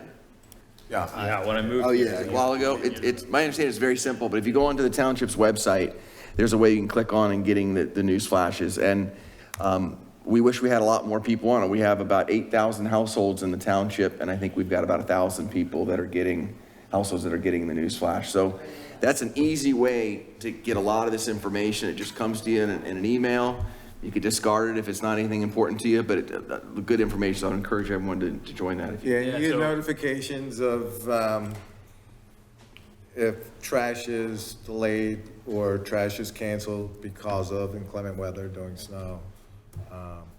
Holidays, if your trash is going to be missed, your trash is usually never missed because of a holiday, unless it lands on a Tuesday, which is rare, unless it's Christmas. 4th of July. 4th of July. It was on a Tuesday. Yeah, it was this year, right? My trash had to get picked up on a Monday. Right. So it's super simple. It's right on the homepage of our website under the How Do I tab. Right there. Click on it and you can sign up. 2 clicks. Okay, another question for you, Dave. Do we have other locations that we have density issues like Fulmer Heights? Yes. Where else? That's going to be at Justice Farms, up there off of Shoemaker, Jason Drive, that area. They have no place to store their containers. So what do you think about Mr. Abel's suggestion that we have trash on one day and recycling on another day for those 2 areas?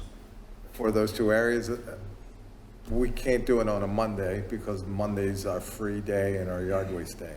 So I don't know when we would. If you had another's, like in other words, if you collect all the trash for 5 and 7, is that 7, James? Yes. So they're on different days. Friday and Tuesday. Right. So if you picked up the recycling in James. Yeah, but they're just not all of 2 and all of 5. No, I know. I'm just saying, you just switched those 2. Is it James? So you're saying on Fridays, we pick up their trash, and Tuesday we pick up The recycling. Recycling on. And then switch them at that other, what's the name of the other street? I know it's Huntington Valley, it's 7. Jason Drive. Jace. Jason. What's the other circle? There's one Hemlock. Yeah, okay. There's 3 or 4 streets back there. So, I mean, I don't expect you to answer me now, but can we evaluate that We will, possibility? we'll look into it. I didn't think about switching like that. Yeah, now we have 2, we can switch. But we weren't planning on giving. And I don't expect you to just say, yeah, we can do it, but just the possibility of looking at that. Into it. Is there a preference, Fran, about which of those options is better? So I guess option one is continuing to do it the way you have been doing it, which I guess is working well enough. Or doing the alternating collection where you would have 2 45-gallon, 1 recycling, 1 trash, but alternating pickup dates. Is there a preference of which one works better? But I think the big issue is the cans bringing them out, right? That's what I hear. Them getting a larger can, even if it's a 45 not having enough space, and the seniors even rolling the 45 out. And you're sending a scout out to organize the trash before it gets picked up. So there's no preference We're doing then? that anyway. Okay. 45 gallons aren't big enough for a lot of the houses for trash. I mean, they are for one person, but I mean, for families, it's not big enough. Okay, so would we offer a choice? I mean, would, I think it has to be all or nothing for the entirety of that development, right? So the other option and a question is. hold on, we offer a choice for recycling. Well, you do After it or the you fact, don't do it. right, we still would, we would still offer the choice, but if their board votes and they want conformity and everybody gets a 95, Okay. we have inventory for 45s right now. Right. 95s would have to wait until the mid-year. If we focus on the real estate issue and where to store these things and the frontage on the curb, if you did go to 1 day trash, 1 day recycling, could the residents have 1 can? Or would that be a storage issue for you all? Yeah, it's difficult to. No, you can't do You that. can't do that. Hey, just throwing it out there. That's good, that's a good Spitballing question, yeah. ideas. You could have 1 can at the curb and 1 can at the house. but There you go. gotta- Keep it down there. Okay. Okay. So we'll continue to discuss this and leave it on the agenda for further consideration, but there's work to do, like, quickly, right? Well, former Heights Board, are you guys going to vote on whether or not you want the cans or not? Well, we have a meeting tomorrow night. Right. So if they don't want the cans, then we're going to continue to pick trash the way we're doing it now. I think we have to clearly define the stipulations of what triggers not doing this with the plan of automated trash. Well, it was always the thought that we weren't going because of the space and because of there's really no location. to Yeah, put the cans. understood, but, Right. so the township as a whole is rolling out automated trash, and there will be, as of right now, 2 special exceptions of areas that due to the topography and the layout of the neighborhood, cannot handle the rollout. Right. And we're also sending out an extra truck during the day for larger item pickups or bulk trash. Right. That would go out every day, Understood? right? What I want to avoid for you and for the township is somebody like me saying, I don't want to do this, and I know that these other areas are not doing it. So, except, you make. Well, me a special this exception. isn't just one resident who wants it. Understood, and I want So the your whole community to neighborhood- understand right, that exactly, it's so- a community with a hardship Right. that triggers this. It is Correct. not personal preference that Right. triggers this.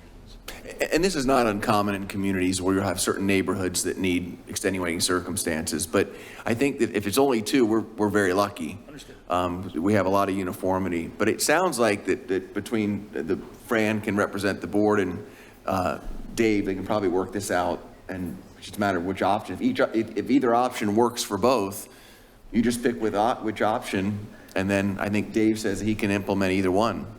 So I'm real familiar with the demographic in Fulmer Heights. We have some families that live there, we have some seniors that live there. And so if there's a family that lives there and the 95-gallon can is required, if you had 1 95-gallon can and 1 45-gallon can for recycling, does that work? Do you have the storage near your house for that? As opposed to 2 trash cans? The 2-story houses, that poses a problem for that. There's not enough room to store those that large of a can.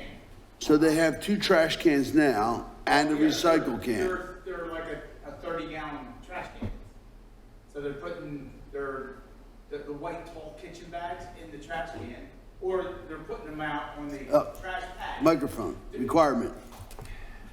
Take it off and hold it in your hand and sit down if you The want. issue is that our residents, if the trash cans that they're using, if they are using a can, it's just the 30-gallon Rubbermaid cans. Right. Usually around that size. I have a 32-gallon toter, and I have the tall kitchen bags, and it holds like 4 of them in there. Okay? Some people don't have those cans. They put the trash bags out on the trash pads, and then the wildlife at night is ripping them all apart. I mean, and that's one of the things that the board doesn't want. It's, it's disgusting that trash and garbage is all over the place. So they want to clean that up. But they also are looking at the issues that they brought to the table tonight too. So, but the 95-gallon container and a 45 poses a problem for the 2-story. They have limited space next to their porches to store those 2 containers together. So what they're doing. 2 45s might work, but you got issues where you might have a larger family that has 4 or 5 kids, and they might need a larger container. So that should be up to them individually. A 2-story home that you're saying has 2 30-gallon cans and a 45-gallon recycle can. It's tight.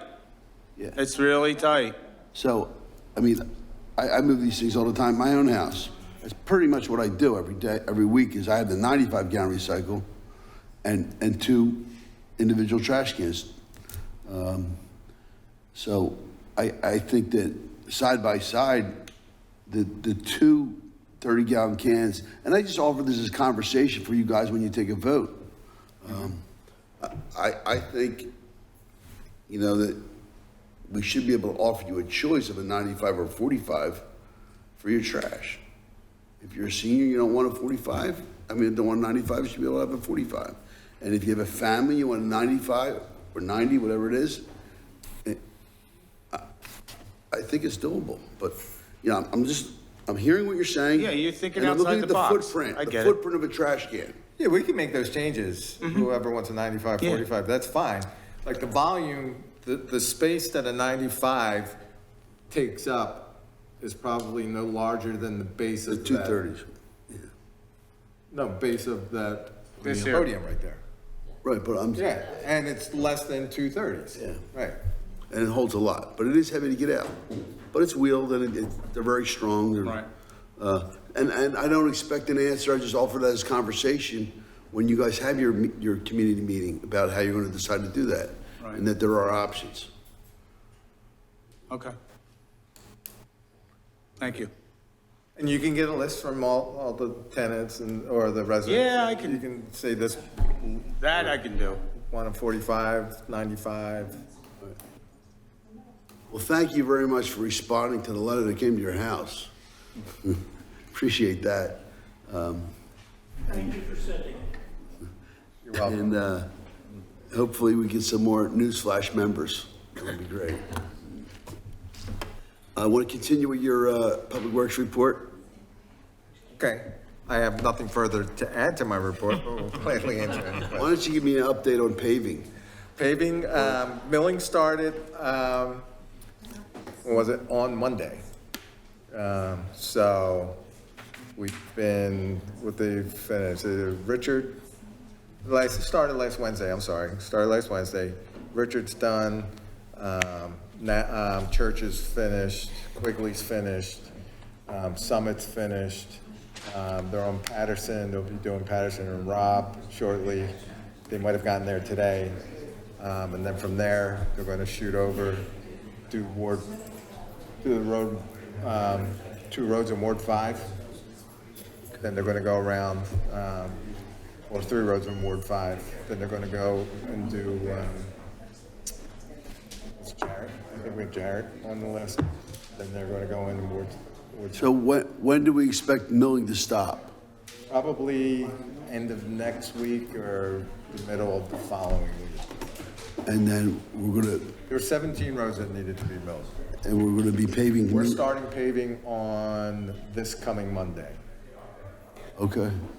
24th. It is the 24th, yes.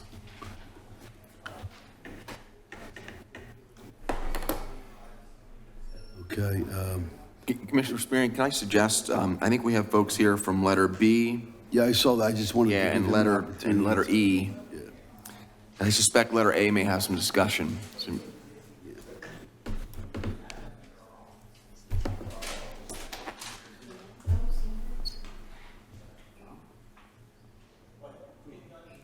Okay.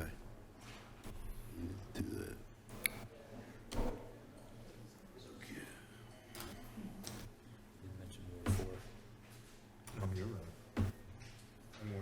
Is there somebody from the school district here? Come on up. We'll take. You're next. Oh, good evening. Good evening. Thanks for coming back. Not a problem. Andrew Greco, Facilities Director for the Upper School District. Just same routine, waiver of fees for 509 Davisville. So what happened here? Is this just an individual project that is at the administration building? So this is the new building we're moving to have the administration building at, yes.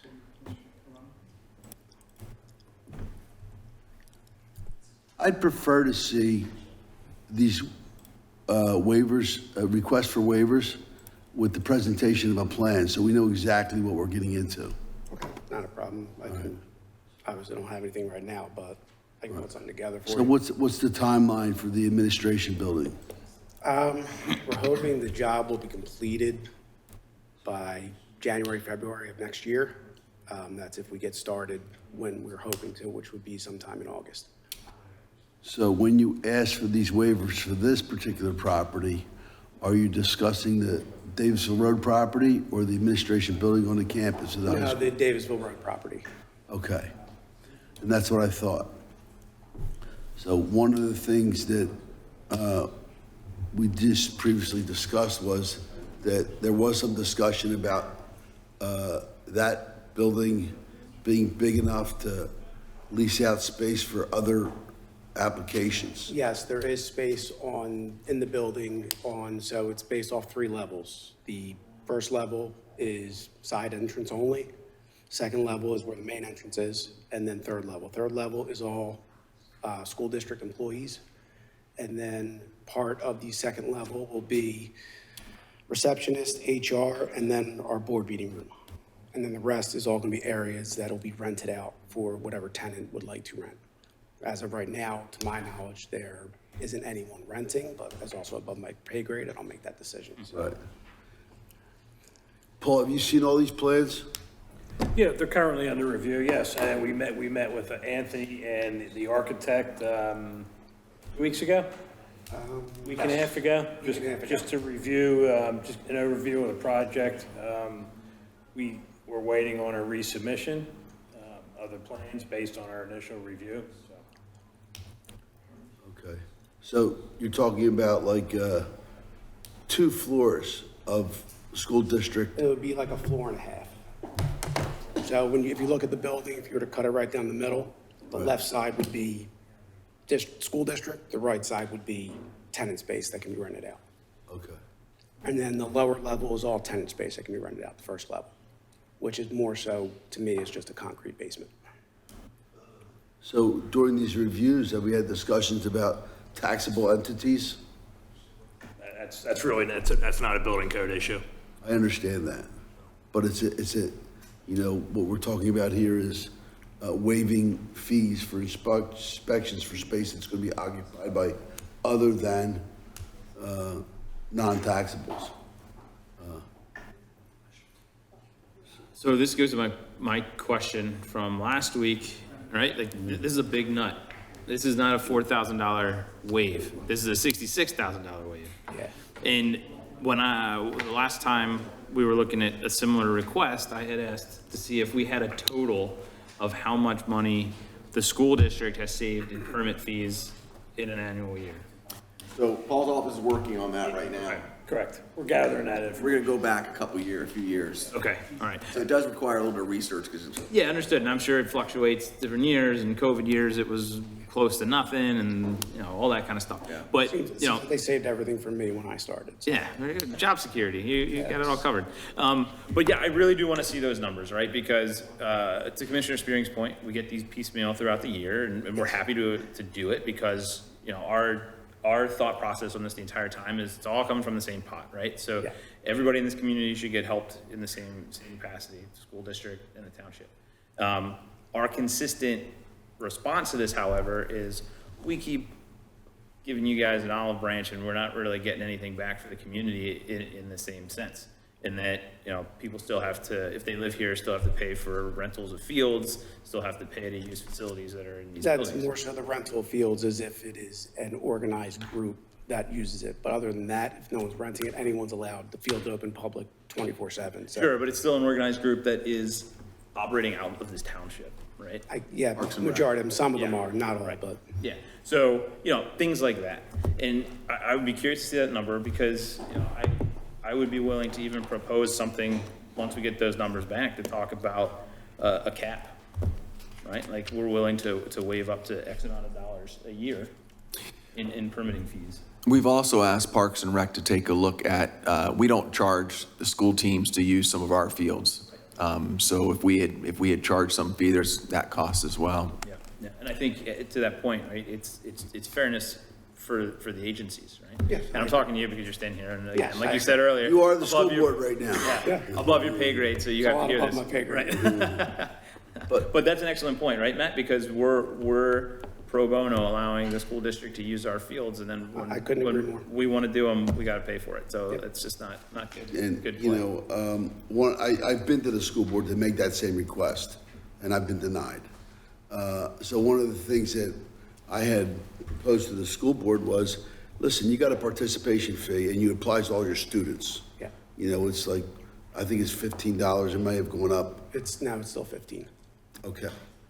And if you just locked it in at that, because you're hitting up our participants, you know, the Little League guys and all those people that want to use fields. Yeah. Pay the participation fee. Well, Little League still has no fees until, I believe, 2026. Because that was part of when they built the back baseball field at the high school, Little League. That was the agreement they had with the board at that time, that they would waive fees until 2026. That's the field of dreams. Yes. Yeah. Well, we got 3 years to figure this out, right? Yeah. Hopefully we can do it faster. But I mean, even if the school district were to say, okay, you know, they're hit, like, the example I used there was, you're getting $15 per football player, but the football team doesn't, as a group, doesn't pay to use the football field. No, they don't. So that's the concept, and that, so we did, you know, talked about this, and we would like to see a little more teamwork. Yeah, I agree with you. I said, we have a great relationship with James Murphy with Parks and Rec, and I said, we try to work together with them as much as possible. So whenever they have issues with anything, if they need mix or field dry or anything, they'll call us, I'll give them what we have and work with them on stuff. But I said, I can bring it to the attention of superintendent, CFO, and talk to them about it, get a discussion open. That would go a long way. So I would like to keep this on the agenda for next month, and. Waiting for a plan resubmission anyway, right? So we don't, Right, you're right. sorry, we're waiting on a plan resubmission for this anyway, right? Yes, So yep. we don't have to recommend this get moved into main committee just yet. Right, I had a discussion with Anthony today, if they're ready to, you know, if we're ready to issue the permits, and it's just a fee issue, that the school district, and we've done this in the past, they could always pay the fees, and then we would be able to issue the permits, and then they could request refund down the road. And that has happened before, too. Yep. Okay. All right. Any other comments? Anybody from the public have any comments about the waiver request? Okay, we're gonna move right on to, thank you very much. Thank you. We're gonna move on to item B, request of waiver of amusement devices for the all-night deli, 811 Easton Road, for all 3 amusement devices within 300 feet of residential property. Good evening and welcome to our meeting. Good evening, Mr. Chairman. David Shafkowitz here on behalf of the applicant, Baramani LLC. Baramani LLC is the supplier of these games of chance, so you were talked about amusement games. And they're looking to, they had filed an application for the placement of two games of skill in the local business known as the All Night Deli located on 811 Easton Road. I did have took upon ourselves to prepare a little map, if I can hand it out, just to give you guys context of where it is. Sure. That's okay. Thank you.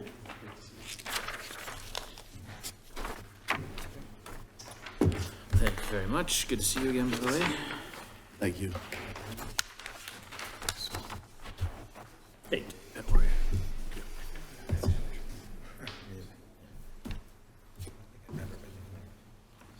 So as the board is well aware, there's an ordinance in place that prohibits placement of these amusement games within 300 feet of residential districts.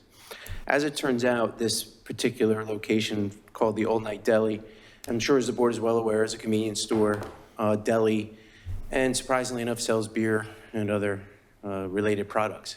The part that I found interesting in taking a look at that site is that they actually have a sit-down area, which helped, I think, was necessary as part of the liquor license. So what the applicant is thinking and what the operator of the store is thinking is if they could add two of these games there, they can add it in that seating area where people are hanging out to begin with. And I don't mean that in a bad way. I just mean people come in, they get their sandwiches or have a beer and they stay. And I saw that this afternoon, the early evening, that was taking place, and it seemed that might be something that would offer just a little extra entertainment, a little extra revenue for the owner of and operator of the store for that location. Naturally, as you will see right behind it is the residential, is a home, but all the other properties along Easton Road are commercial in nature, and I think the board might be aware, we had talked about at one point the Conoco across the street. And looking at this as kind of a similar site, the owner operator takes very good care of their property. It doesn't seem, unless the board tells me otherwise or Paul tells me otherwise, that it has a lot of negative activity in the first place. It doesn't look like just adding these skill games will create any additional traffic, any more disruption to the neighborhood. Like I said, there seems to be plenty of parking. People come and stay anyway. Though this might give that operator a good opportunity for another source of revenue if the board were inclined to consider the waiver. Any questions? Okay. And so, Mr. Shafkowitz, just so the board understands, this is, my reading of all of this is totally discretionary, right? Yes. It's up to them. Absolutely. I wish I could tell you there was a standard to follow, except your good discretion, as we did in one of the other ones. And I think some of the things we looked at in the board contemplating the Conoco was that operator kept his station in good shape, that there wasn't going to be any negative impact. There wasn't any additional traffic that would offer this. And I looked at this site as something a little bit different. There's no gas, as there was over there, but they actually had a place for people to sit and gather. And so that's almost already taken into consideration.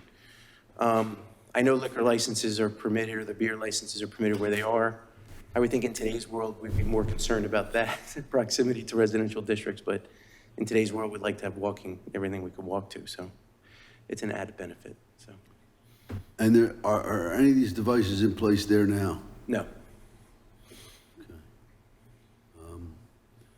Sean, what do we do as far as the process goes here? I mean, the process, obviously, your committee would have to make a recommendation and it would go on to a full board agenda. I know there has been some talk, among commissioners and others, is this the most desirable thing to continue to do for the township? That's your discretion, though. That's why I brought up the discretion issue. But that's really the process. You would make a recommendation, move it forward, it would go to a full vote of the board.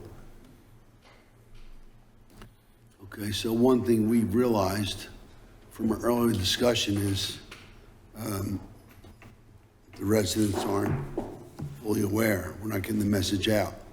Trash cans is one thing, so can we require a community notification about this?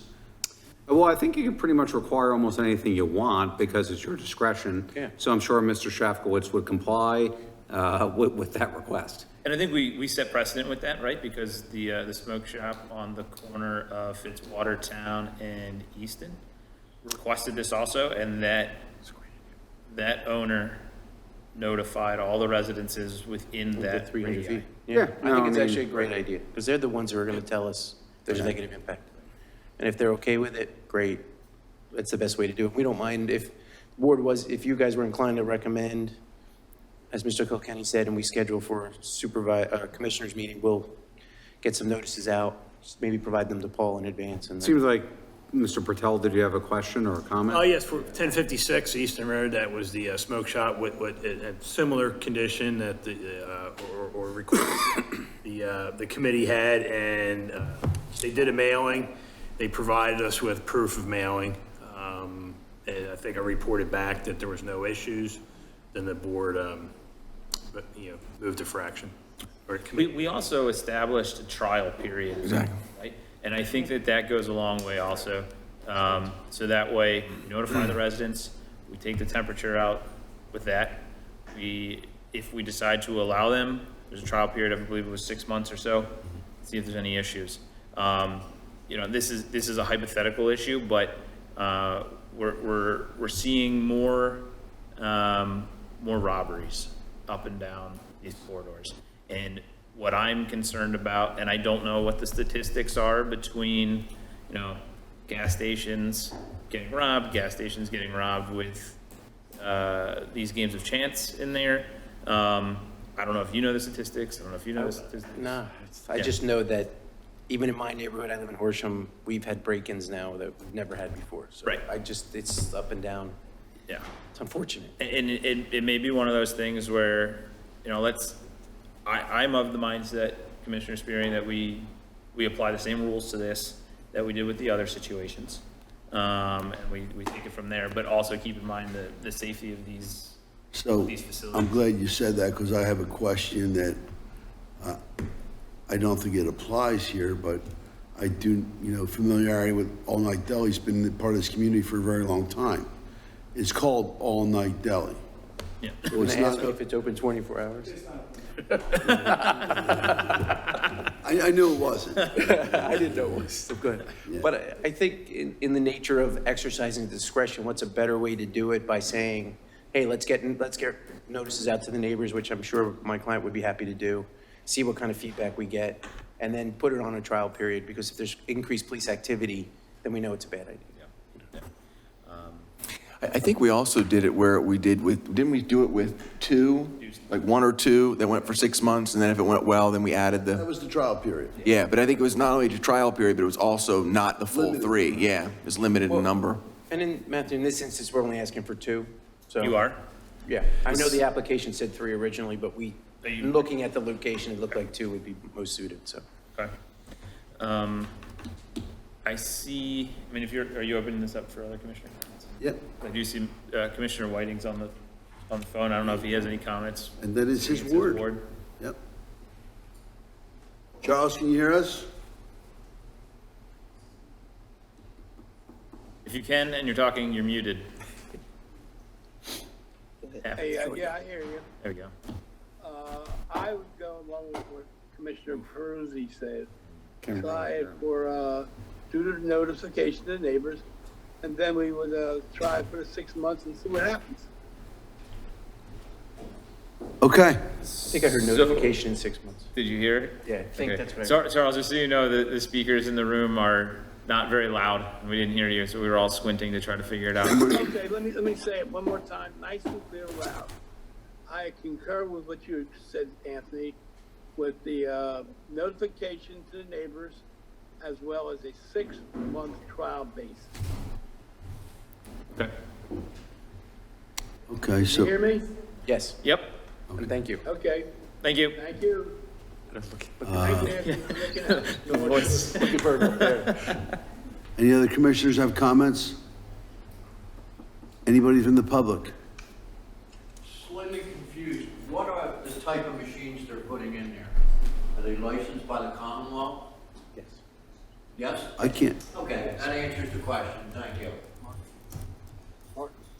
They're the ones that are approved by the Commonwealth for this type of thing. So Okay, so, we'll provide those licenses too. What's that? We can provide the licenses also with. No, just as long as they're by the Commonwealth.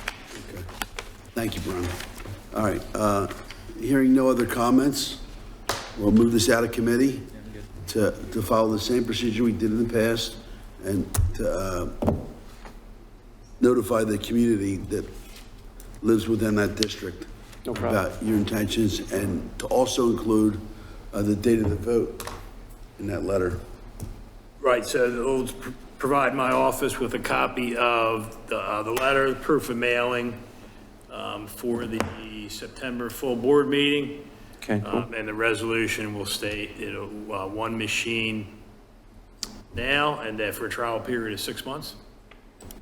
We're hoping for 2, but it's up to you. I mean, did you want to do one? It's a trial period. I think we got to do the Do lesser one. quantity.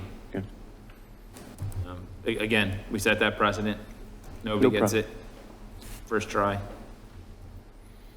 We want to that's prove my thought. it, we want to prove that it'll work, so that's, What was that? we want to prove that it won't be a problem. So Yeah. It's no problem. Okay, so Paul check the website for the September meeting, and then we'll get the notices out. It is September, when's the board meeting in September? Give me a second, because we have Labor Day, so it's gonna be that second Monday in September.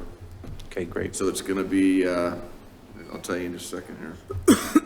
Looks like September the 11th is Monday, second Monday. Okay, great. So at least 10 days, 14 days before.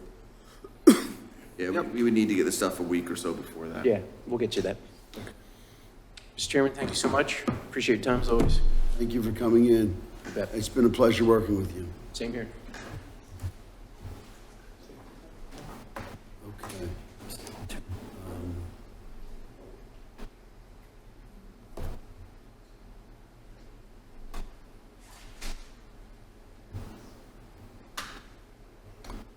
All right, the next item on the agenda, who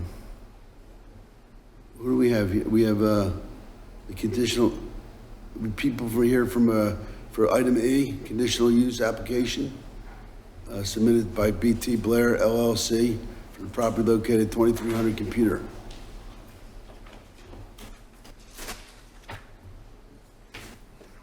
Good evening and welcome back. Good evening, Matt McHugh on behalf of the applicant, BT Blair LLC. I also have with me George Hartman from Bowler Engineering, our civil engineer, and Peter Clellan from BET Investments, the applicant developer. This is, I think, the third time we've been before the board on this project. We were here originally with a sketch plan presentation, and then a few months ago we came before you for rezoning of the 2 smaller parcels to have uniform zoning across the site.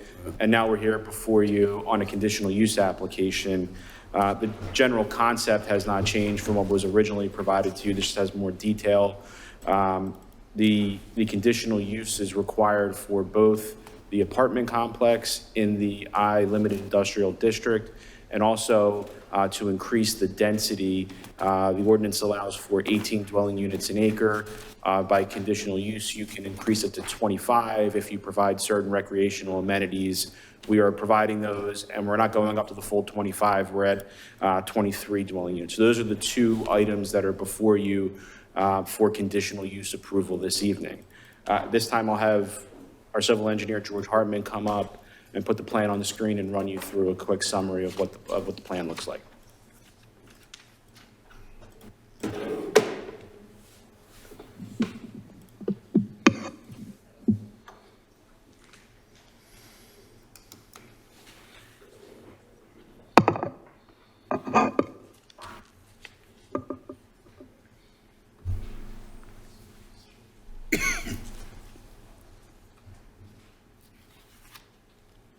All right, there we go. So we're looking at the site plan that you all have seen a few times now. I think, this is a colored rendered version of the plan. Property has, frontage on 3 streets here. We've got Computer Avenue, Blair Mill Road. We also have some frontage on Maryland Road.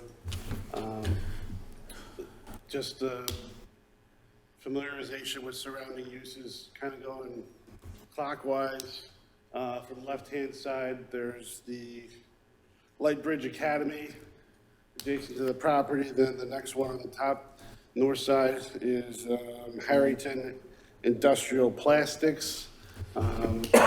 Maryland Road, the left-hand side of Maryland Road is Selden Motors.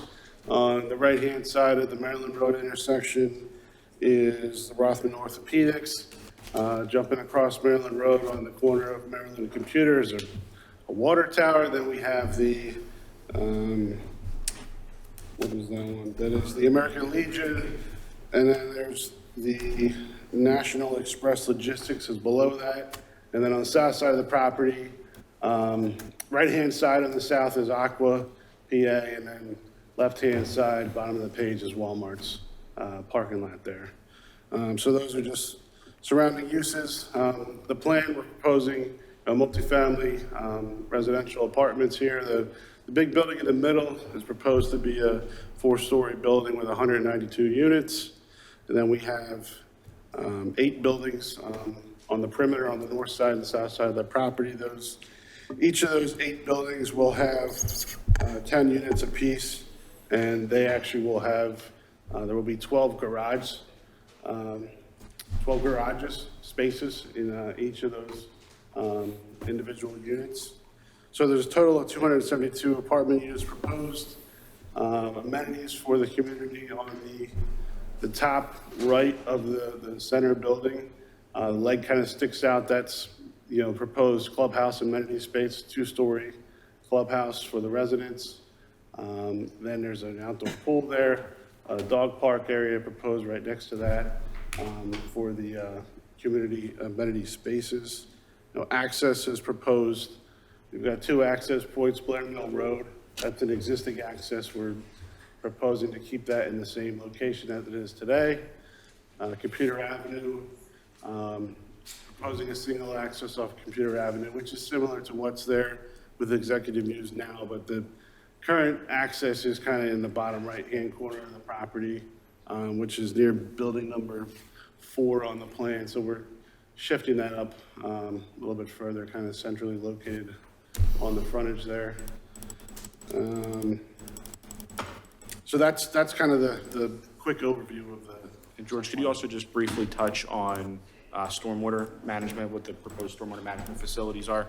Sure. So stormwater management right now is proposed. We've got 2 different features. Well, take a step back. As far as we know, there is no stormwater management there today, which is probably not unexpected.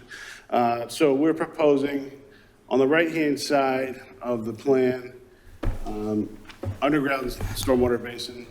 You can kind of see like a dashed rectangle in there. It's a pretty large basin that's proposed right now, just with our initial preliminary calculations.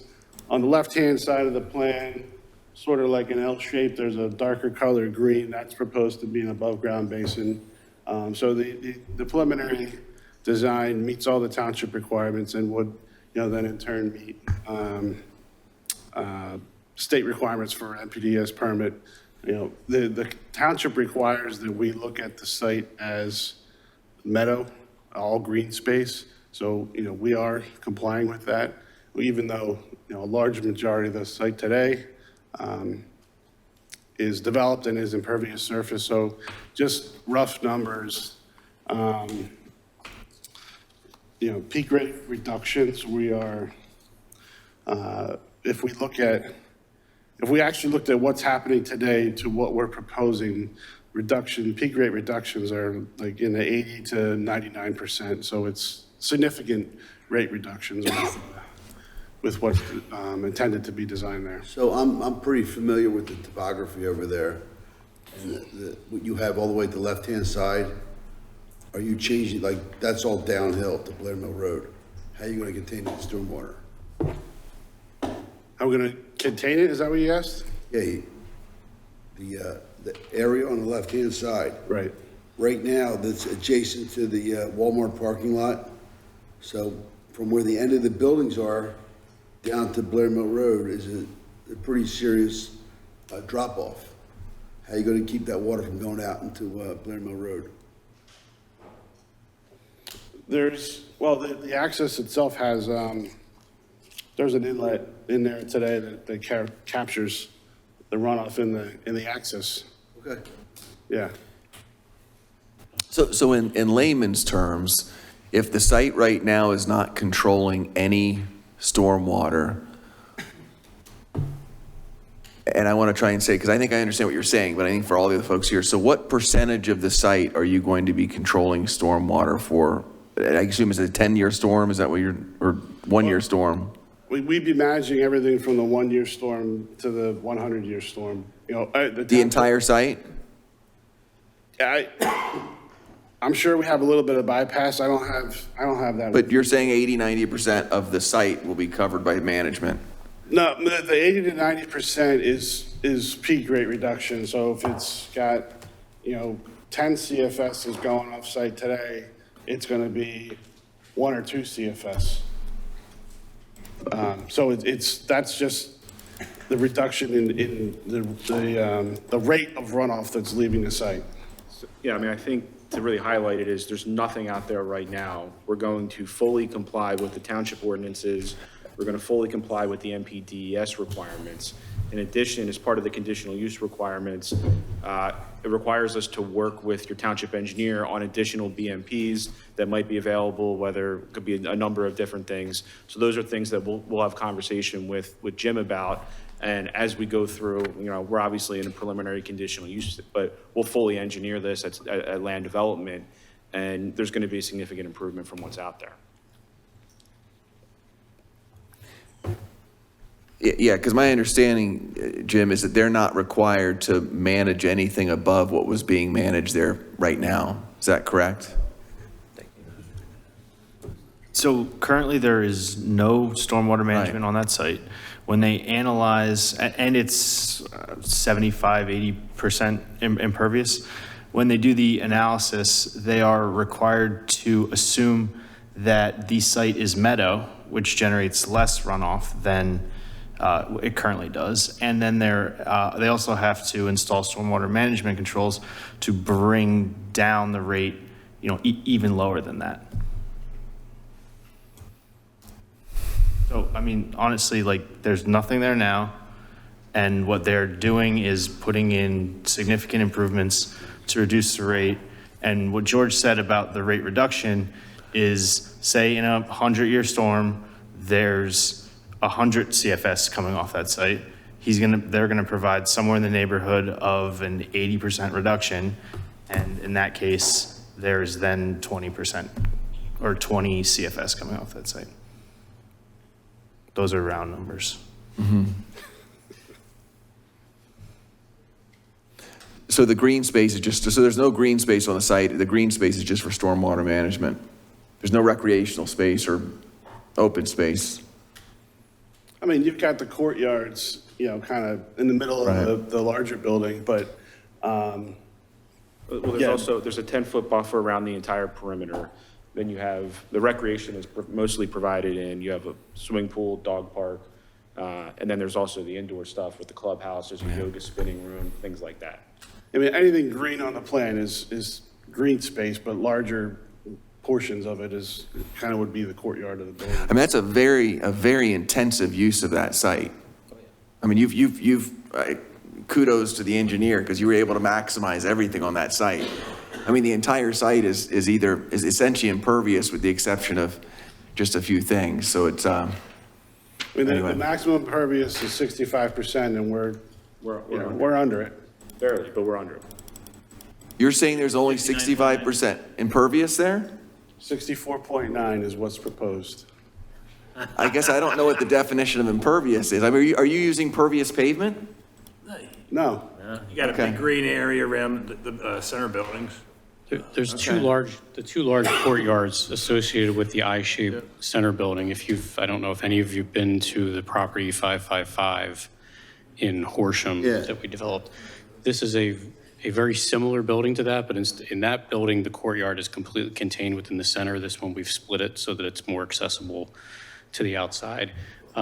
In totality, this courtyard is probably 75% of that. That courtyard is over an acre in area internally to the site. This one's probably about 3/4 of an acre between the two areas within that I shape. and then plus the pool and the dog park. Both of those inserts together Those equal? inserts together are probably on the neighborhood of 3/4 of an acre. And then as Matt mentioned, the green area around the outside, we do have sidewalks that connect this thing all through and around. So there's sort of a de facto walking trail around the development through the perimeter green areas. Do you have sidewalk connectivity along all the frontages, the street frontages? They have it all over computer, and they have it on their frontage on, Blair Mill in Maryland? in Maryland, but not on Blair Mill, they don't show it. But we're gonna ask them for it. Yep. Yeah, there was a comment about extending that to the north. And while we're talking about Blair Mill Road, especially with like a walkway to the Walmart, ultimate right of way, did we have that discussion Yeah, yet? we do have sidewalk connected to the sidewalk to the Walmart side. I see that, yeah. I think the request was for us to extend it to the north. Yeah. Towards the Lightbridge property. And we have ultimate right of way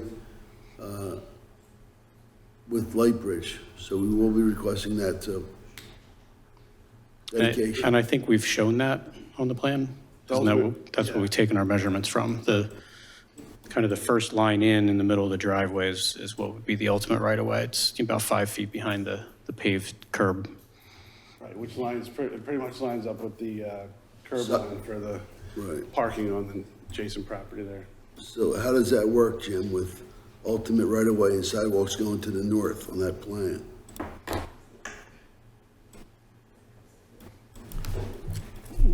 We took the ultimate right-of-way from Lightbridge and didn't have them install the sidewalk under the assumption that subsequent phases of the Blair Mill widening project would come through here, and then the sidewalk would be installed at that point. I think I had given George the draft plans that I had from the Blair Mill phase, call it 3 at this point, project. So I would hope that the right-of-way on that plan is sufficient to have PennDOT or Horsham or whoever install that cross-section through there that would have curbing, inlets, sidewalk, et cetera. I mean, I don't know that it makes a lot of sense for them to put in some kind of sidewalk there that wouldn't necessarily maybe match up exactly with what that phase 3 has, but we want to make sure we have the right of way and that, it can accommodate that future section. Okay. I'm looking at, is this all, there's no more than 2 bedrooms in any of these, correct? Correct. Are there studio apartments in these? There are a few studios, yeah, in the. What is the price point for studio? Is it one and 2 bed studio, 1 bedroom, 2 bedrooms? Are those the 3 options? Correct. Do you know can you tell us what the price point is for each of those? I mean, in the market, we see about $2.50 a square foot, so it really depends on the specific size of the units, but they, can range anywhere from $1,600 for a studio up to, $2,500 for a 2-bedroom. Okay. Did you know what your mix is going to be yet, or how many studios, how many?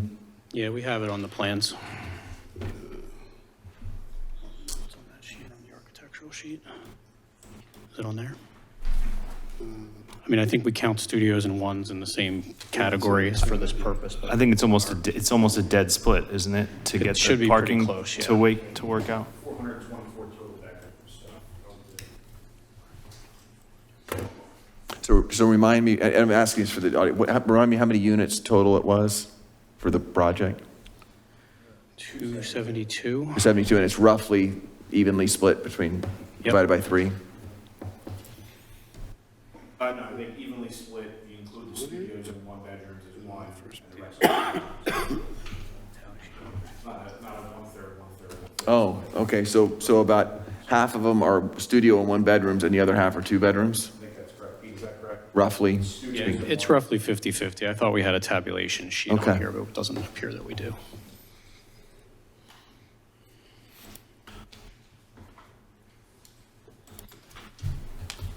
We have a commissioner right behind you, who'd like to ask you a question.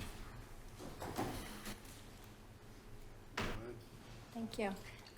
Back to the discussion about green space and open space, the Montgomery County Planning Commission review letter does not feel like this plan complies with conditional use requirements. Just wanted to point that out. I might disagree with that characterization. I think the Montgomery County Planning Commission review letter says that we comply with the requirements. However, they believe a different layout or product type would be a better use of the development. I think from our perspective, their comments or incorporating their comments would really change the entire nature of the development and would put it more in line with other apartment complexes you see in the area. And really what we're trying to provide here is something that addresses sort of a hole in the market and provides for a different type of apartment complex than every other development we're seeing in Montgomery County. How would this be different than the ones that, over the last 4 years, I think we've had about 1,500 apartments built in this area. How would this one be different than those? That price What's that? point, that 250 a square foot. Yes, I'm saying, doesn't yeah, 1,500 units. that different. How would this one be different than those? Well, I think the point that Matt was trying to make is with the layout that we've approached here. I mentioned the 555 property with the center courtyard, the donut building with perimeter parking. We looked at that as our kind of first approach to this site and recognized that there was a need for another type of apartment. We could certainly have taken the 10 peripheral buildings, put all those units in one central building, made the whole thing 4 stories. That would free up additional green space, but it wouldn't give you a different product. Those units, which are more, I'll call them independent apartments, where you're getting a garage space. Some of them are ground floor, some of them are second floor, and they all have their own individual outside entrances, is something that you're not necessarily seeing in most of today's apartments. It's not garden style, it's not mid-rise, it's a little more townhousey, but still a rental. And it also just does a good job, we think, of transitioning the site from all the multitude of uses that exist around the property and keeps the height centralized and away from the view in general of the public. So I'm familiar with 555, and I did read the comments about Montgomery County Planning Commission, and I understand the different application here. 555 building has multiple feet of curb space, where you're limited here. Multiple feet of what? Curb space. You go up Whitmer Road, you have maybe 600-700 feet of curb space, where you have a curb, a sidewalk, and a grass area before you get to an apartment, where you have a lot of blacktop to encounter going here, but. Sure, no, but I think the point is we could have taken that type of a building, pushed it to one corner of the property and done almost an identical project as to what you see over there. The experience that we had there and what we hear from people and what they want out of their living spaces just tells us that there's a little more depth to the market than just more of those same exact just 4-story buildings with surface parking or garage parking or those combinations. So, and I'm being a little hard on you. I don't mean to be hard on you, but I think the board has been facing a number of these projects, and I think these are 50-year projects. They're going to be here a long time. So I think there's a concern that these are special places with nice architecture and attractive grounds and a place that the township can be proud of, and that essentially creates a vibrant and strong sense of community. And so just want to make sure that that's what I think the board would really be looking for. yeah, and I mean, that's what we're shooting for too. We think that this can serve as a fairly nice bridge between Computer Avenue and Blair Mill Road, particularly for pedestrian traffic that exists not only on our site, but you mentioned other properties that are further down Maryland Road and that are redeveloping, not only to get up and through, but onto the Blair Mill corridor, which is connected to all the retail, not only that exists, but that is coming, certainly stuff that we've built across Welsh Road. And then there's also commentary in the letters about, potential connections to the power line trail. I know we're not think we probably prefer not to take the time to delve into every comment in the letters, just hit the highlights. But we do see an opportunity here that maybe we don't do the sidewalk on our side of Maryland Road at that section, but rather do it where it's missing further down on Maryland Road to connect this down to Whitmer and kind of finish the connections down there. I know one of your concerns has obviously been talked about at length tonight is trash collection. I think that came up in a letter as well. I just want to hit on that while we're stopped. There are 2 centralized trash locations for the residents of the perimeter buildings to put their trash, one to kind of the southeast corner of the main building, one to the northwest corner of the main building. And then the main building itself has interior trash collection and chute that is brought out on trash collection day, and all of this is private. So we're not looking to the township, just to be perfectly clear. This is all private collection. Okay, so. And I think there's also a lot of commentary in the letters about trees, heritage trees, tree preservation. We are currently attempting to schedule a meeting with the landscape architect for the township to come out and evaluate what's there. It's our opinion that what's there is not particularly healthy today. A lot of it is old, split trunk, poorly maintained. You know, even the wooded area on site is sparse. While some of the trees are sizable in dimension on the plan from the survey, they're probably not in the greatest condition, but we'll certainly get through that as we proceed with the reviews and coordination with staff. So my question, so you've got, if we're looking at the peripheral units, not the big central building, you have garage access off the drive aisle? Yes. And then what occurs in the backside of the building that is up against neighboring properties? Those are entrances to the 3 ground floor units. There's 3 ground floor units on the backs of the buildings. Okay, As noted there, so you have sidewalk access to the entry points for those, as well as some porches. Oh, I see that. Yeah. So my biggest concern with this is, I appreciate you, I appreciate the development, I appreciate the residential quantity, the amount of green space that you bring back and the stormwater management that's proposed. I, however, start to get lost in the way that this feels from a pedestrian perspective, even for the tenants who live there.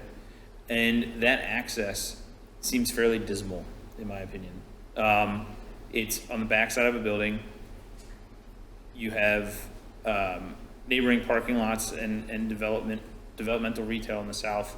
You have a quote-unquote industrial-type facility at the north that butts right up against the property with minimal setback there. Unfortunately, a lot of this neighborhood was developed not in the best way back in the day, but as new development is occurring, I think we should try our best to improve in all ways. And I question something as simple as, can those units rotate into each other, where you have garage access in between the units and then a more spacious grass area in between 2 units. So it alternates parking, grass. So you have more of a community feel that's not trapped. I feel like a lot of that perimeter side is just a trapped opportunity and not really a good feel for somebody who's walking up to their home. Because the way that you're describing these places is not an apartment complex per se, but more of a townhouse community or a rental townhome community. They're very tight against the property lines. So to your point, those units that are in the perimeter that have garages, right? That's garage units. Correct. They're going to be driving up to their units. But as to comment on the pedestrian thing, they're walking across traffic. You have a lot of pedestrian markings across the parking lot, but 0 from those units over to what you're going to call the clubhouse or the pool or the dog park. There's no striping or indication of how these going to walk across traffic. I think because they are all individual entrances, it would be unusual to stripe every single person's door out and then across the adjacent driveway. I think that's what I understand what you're getting at. I also understand the Well, no, that's comment. not I what I'm mean, getting at all. you're getting at taking each building and turning them in pairs. Yeah. So that the current backs face each other. Right. To try to create more of a courtyard space between each one of the buildings. Right, because right now you're using a side yard setback typically, or conventionally, as a front yard, and it's limited in space, because you're literally pushing your buildings right up against that setback point. So And that's becoming people's front yards. It's tight.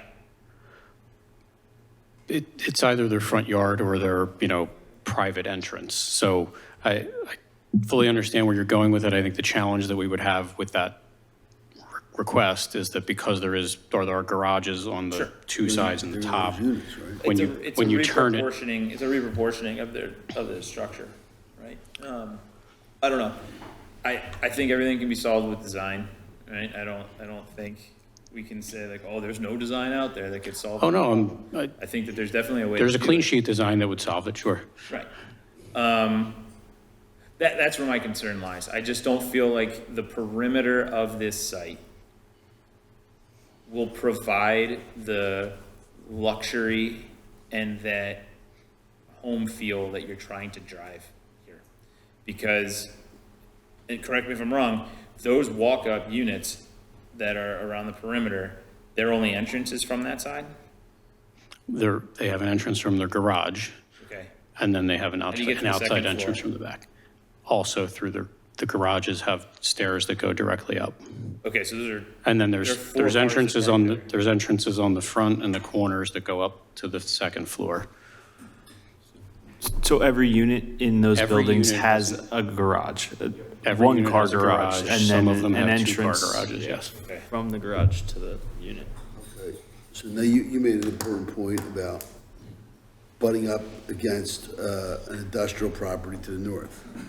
And there's zero screening identified there.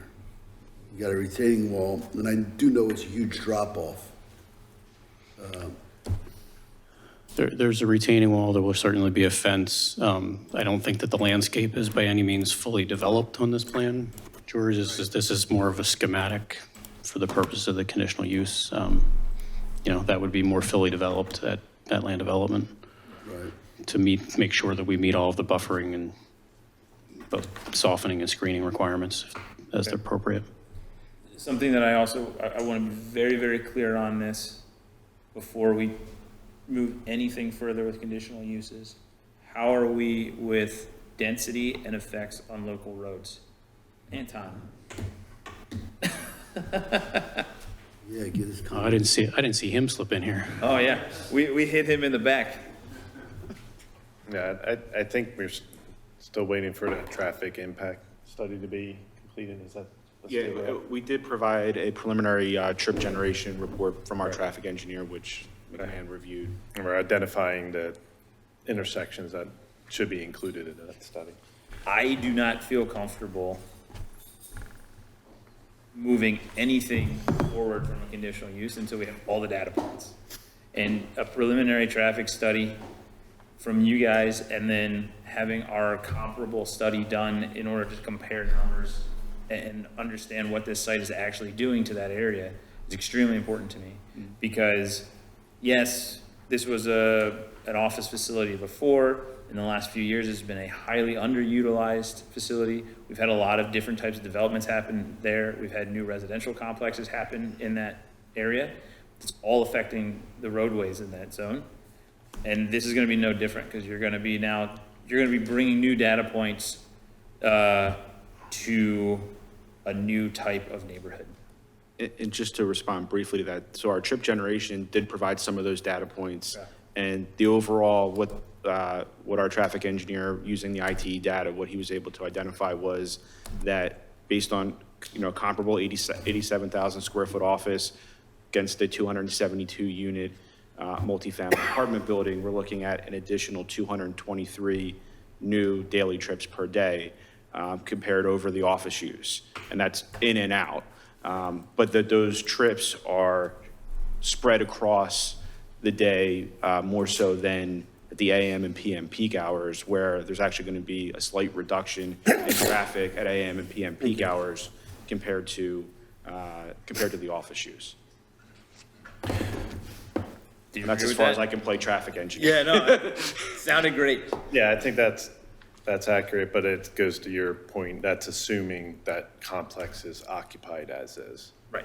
So I think that's kind of what. No, I understood, absolutely. But, just out of curiosity, so I see the access point on Computer and on Blair Mill is, I realize on Computer, you're not talking about any signalization. Is there signalization plan for Blair Mill? No. Okay. No. And do you think the warrants will, I mean, the numbers will justify that? Yeah, I would think based on this, it's likely wouldn't be warranted, but it's something we'll, So coming out of that, you can make a left or a right onto Blair Mill?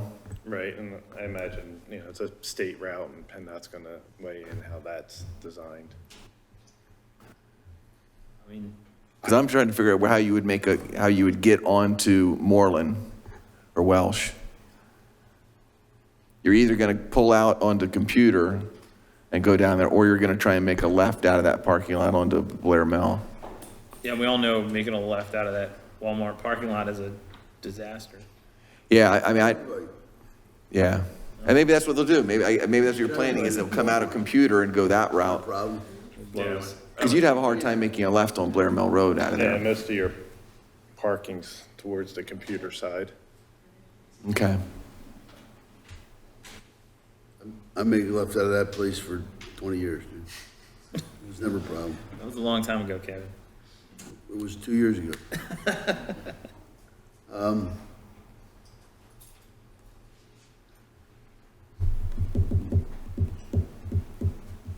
I agree with Commissioner Peruzzi about the traffic study being an important element.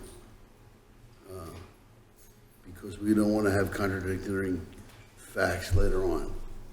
I am very happy with the shift of the opening, the driveway to Computer, because that was a dangerous setup the way it was before, butting up against the other driveway.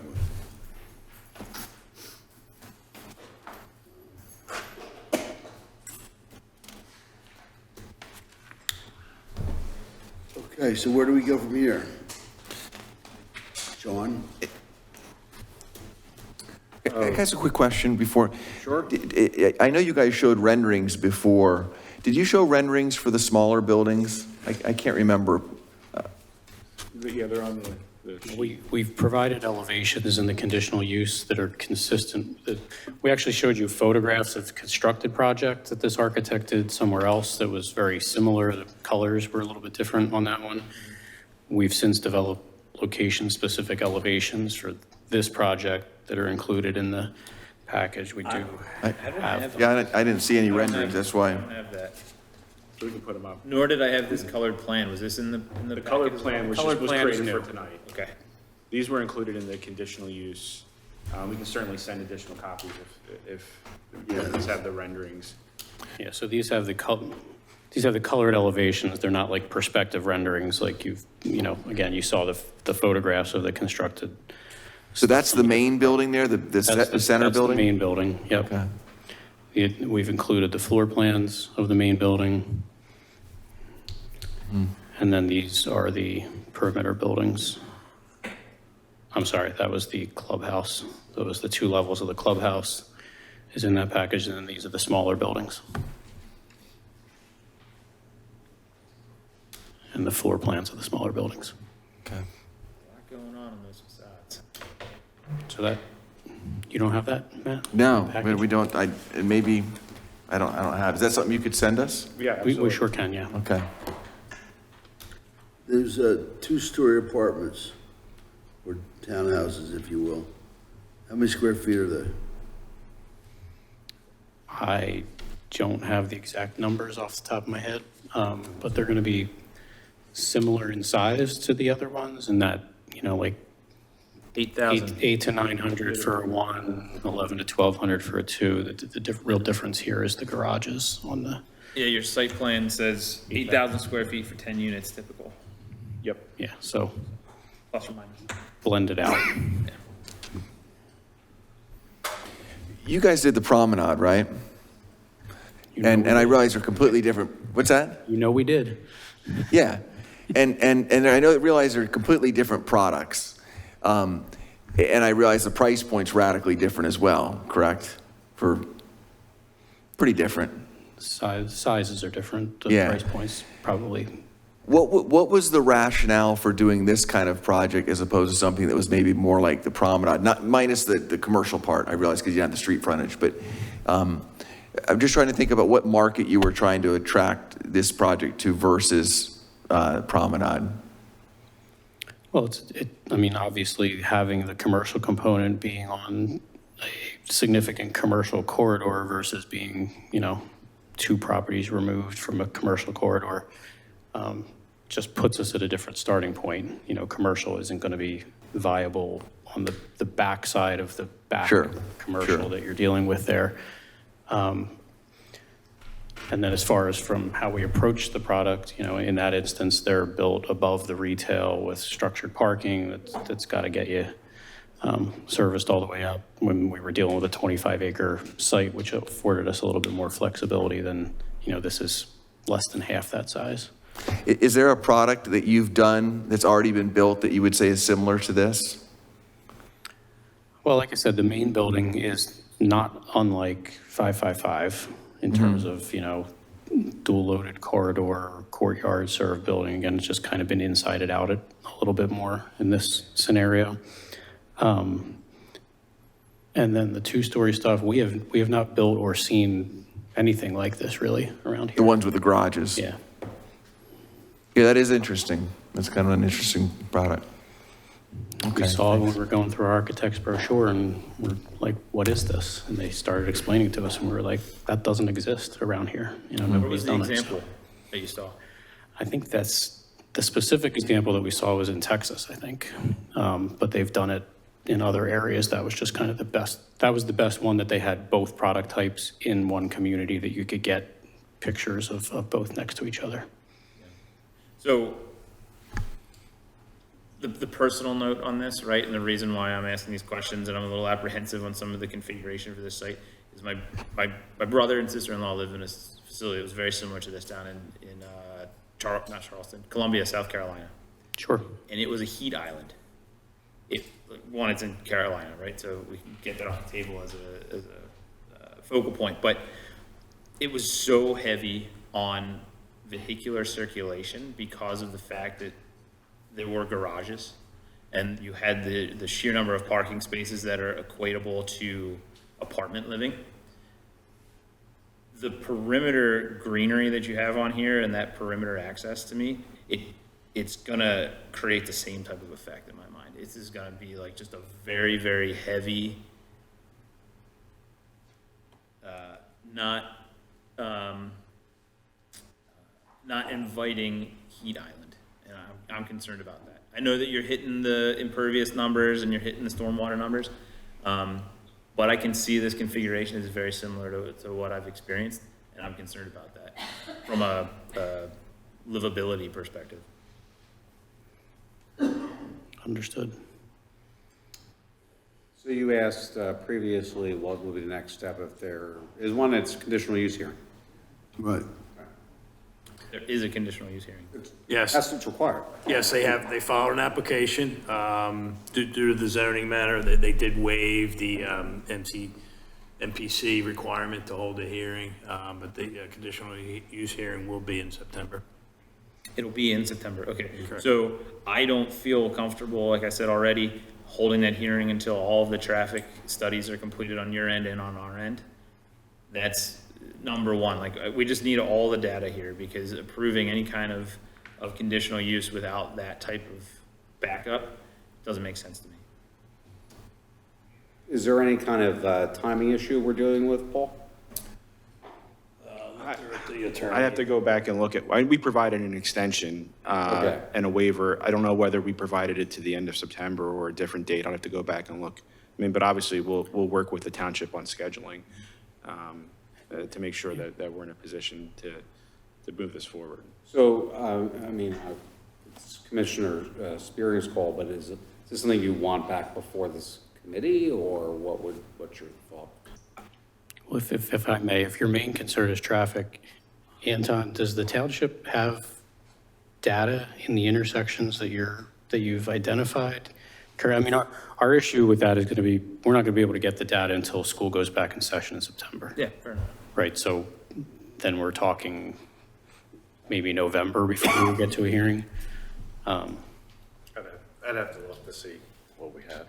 I don't know if you had any recent studies that it would be in. Right. Well, you know, there's ways. I mean, we'll do some We're gonna do coordination our and see best where to we see are. what we can get, right? And then if that can't be met by that point, there's conditions and conditional uses. That's why it's called that. Sure, What of it is. course, agreed. And we'll work on it that way. And to mimic what you said, Matt, earlier, right? Like, it's an underutilized property now. What you guys are proposing is great. We need more housing stock. Really appreciate the work you're doing here. And I think that all these sharp pointed questions from me and this feedback that I'm giving you is really just to make sure that you guys have a successful product and we have a successful product and this parcel becomes what it can be. So sorry if I'm coming off a little harsh with some of these things. I do like to just ask the questions, make sure that we're all thinking about this stuff together. Appreciate it. Yeah, thank you for tolerating the questions. That's what we're here for. So, Answer the questions. there's a lot of feedback about fire zones. About what? I'm sorry? Fire zones for no parking. I don't see. I think there was a request about adding fire zones around the north and south side of the central That's really building. just designating, Yeah. that's really a land development issue. Right, but what happens then is this gets submitted, goes through conditional use, and then the fire zone, no parking signs go up afterwards. Well, I think that I think what Paul was suggesting is we're going to also have to, once we get through conditional use, we're going to have a full land development submission. And obviously, we have to show that we're meeting the conditions of the conditional use approval, but also fire marshal will review that plan. So before a final plan is recorded, it's going to have to comply with all of those comments. And I think we're happy to address all of his issues.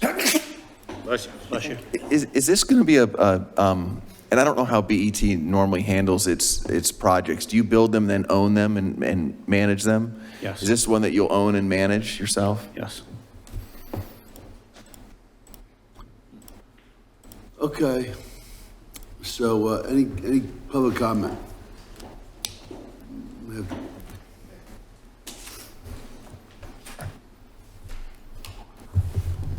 Just want to reiterate several commissioner comments in the letter from Montgomery County Planning Commission stating over and over and over that there's just not enough green space on this site. And they suggest maybe some underground parking instead of individual parking at every place. It just needs more green space. Thank you, Lynette. Any other comments? All right, so with the possibilities of getting the further information, what's the date for the public hearing? I mean, for the conditional use hearing? The first Monday in September 11th is the board meeting That's, because of Labor Day.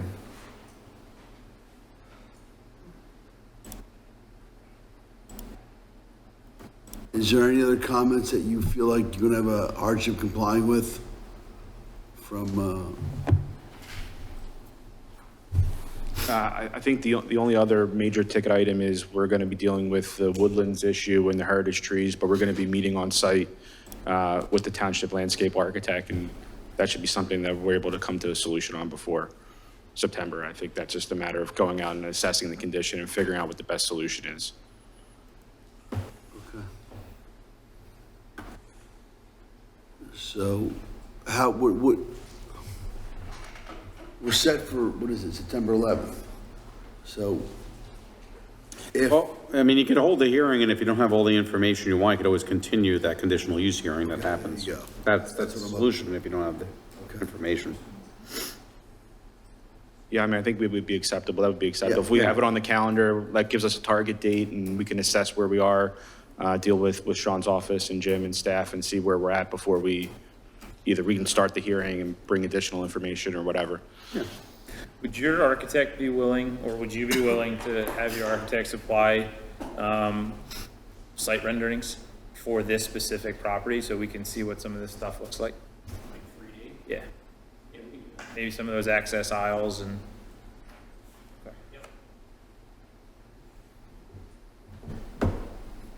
Is this the right number here from Montgomery County Planning Commission with the parking? 424? Yeah, it says 424. 96 garage and 328 surface parking. Yep. That was on Which there. equals 1 space per bedroom, 1.55 per dwelling unit. Right, the ordinance allows you, you can either have 1.5 spaces per dwelling unit or 1 space per bedroom. right. And whatever is the higher number, in this case, it's the 1 space per bedroom, which gets out to the, I think it was 424. 424 spaces. Yep. All right, thank you very much. Yes, thanks. Thank you very much. Excellent.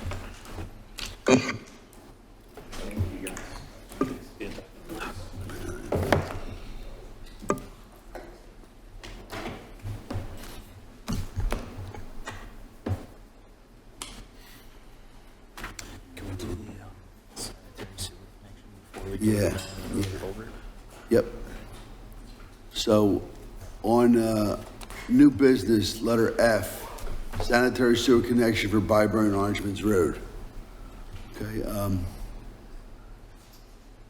John's not here? Oh, there you are.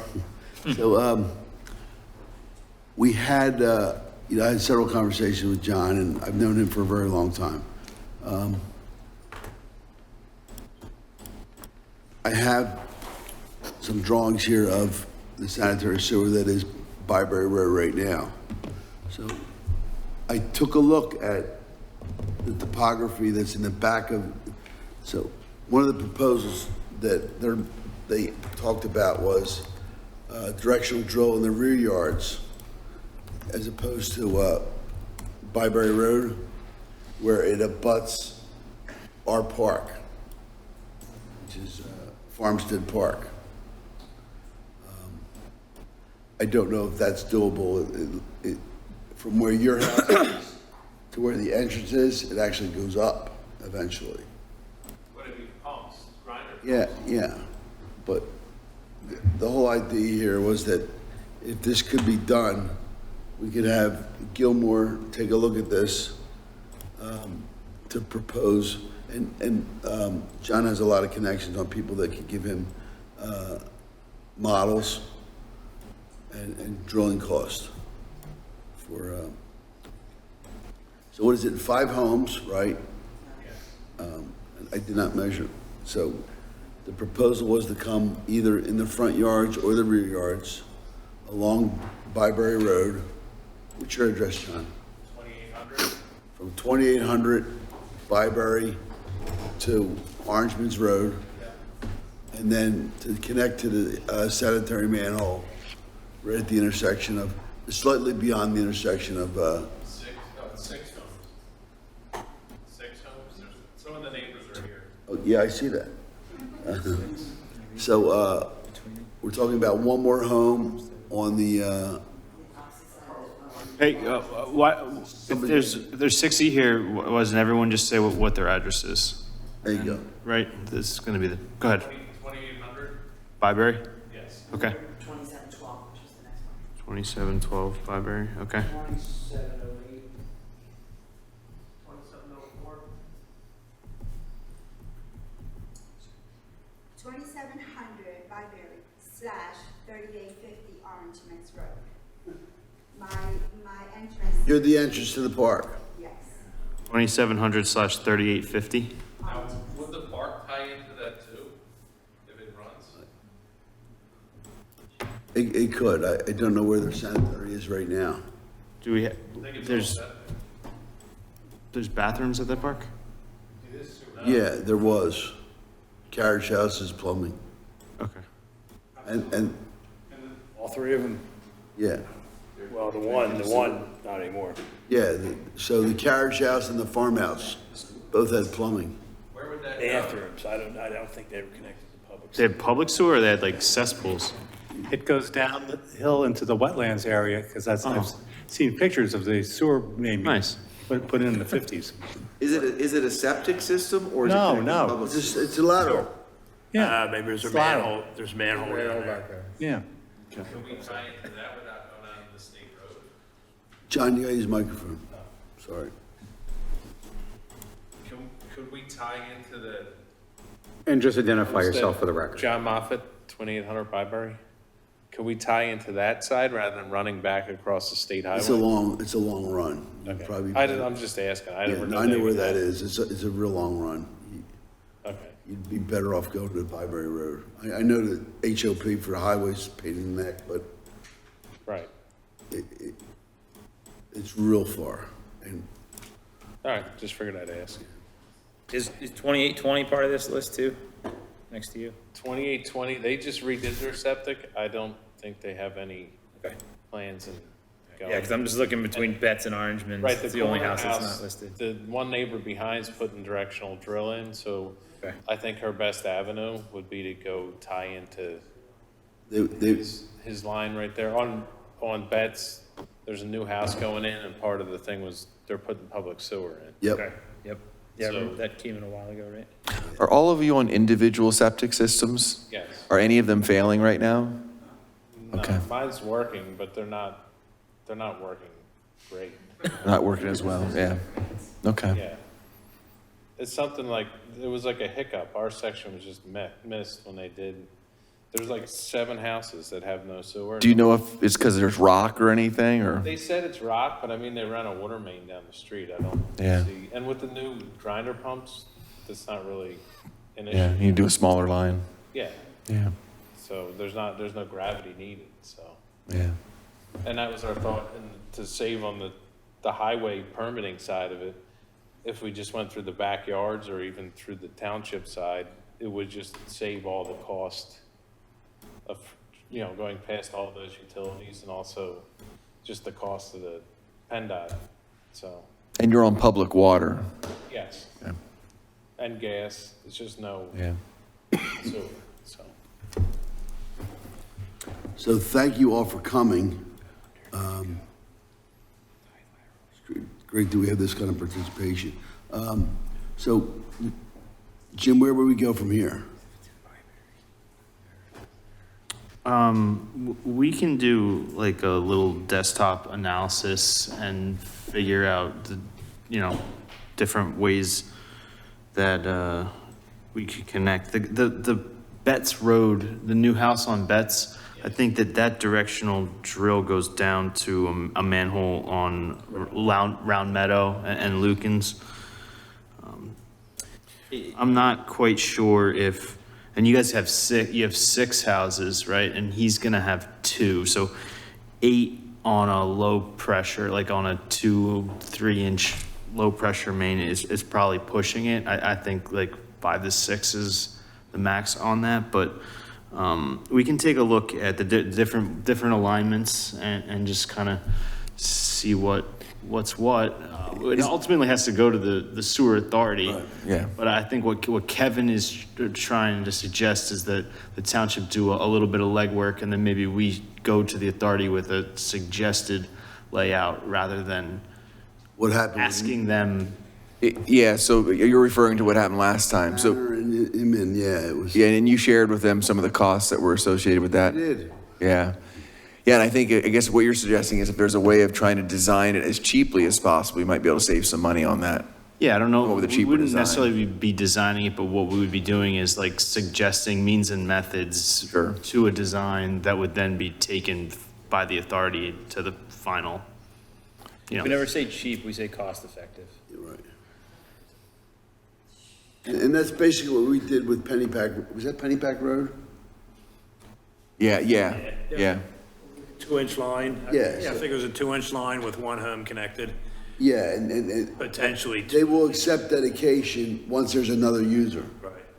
But they won't accept dedication till then. We did sort of, we pushed for that, whereas they were looking, the authority was initially looking to just have 1.5 inch line. That he owned. To service, yeah, exactly. That one property owned, and we don't want that. This is a better public situation. So, So we'll have to share this with the sewer authority. And they were kind enough to, did you get these from me? I printed it out. Thank you. Do you know how long it would take you to come up with a concept design? About how long? I mean, if we're not gonna, if we won't have a meeting in August, I'm sure we'll discuss that later. I'm sure we could just have something for September for this. But you were talking about coming up with design and bringing it back to the CDC, as opposed to coming up with design and just taking it straight to the sewer authority? Whatever you guys prefer. I don't know. Okay, okay. I mean, I don't necessarily need to see it. John, I know you have an associate that does a lot of this work, so. Yes. I could probably go to him and find out design. I don't want to open up too many boxes and then just be No, shut no, down that's, on what's. I want you to, if everyone here in this room is comfortable with John representing you guys, I want you to talk to Jim. And you can bring any information you have from your source. Okay. Because we have to, support this collectively and then show the sewer authority that We've done our homework. we'd be happy with this plan. Okay. And then we have to go through whatever their process of dedication is to make sure it's acceptable. Okay. So I'll get in touch with. We'll get you hooked Okay. up, yep. All right. All right, That should work. Thank you. all right, and then, we'll do that before September, and then I'll try to get it on the sewer authority board, or do you want to just meet with them? How do we do that with, I think we may need to do it maybe a little differently than last time we did it. yeah, I think we need to push for it a little bit. okay. It is a necessity. I mean, there's like 7 houses. The system from the, I don't know, when they built the 70s. So they're all trash. 60s and 70s. All right. So we'll go forward from here. So back More to information to follow. Back to CDC at September 18th meeting? We'll plan it that way, but maybe the course will change before then. Any other comments regarding this? Nope. Okay.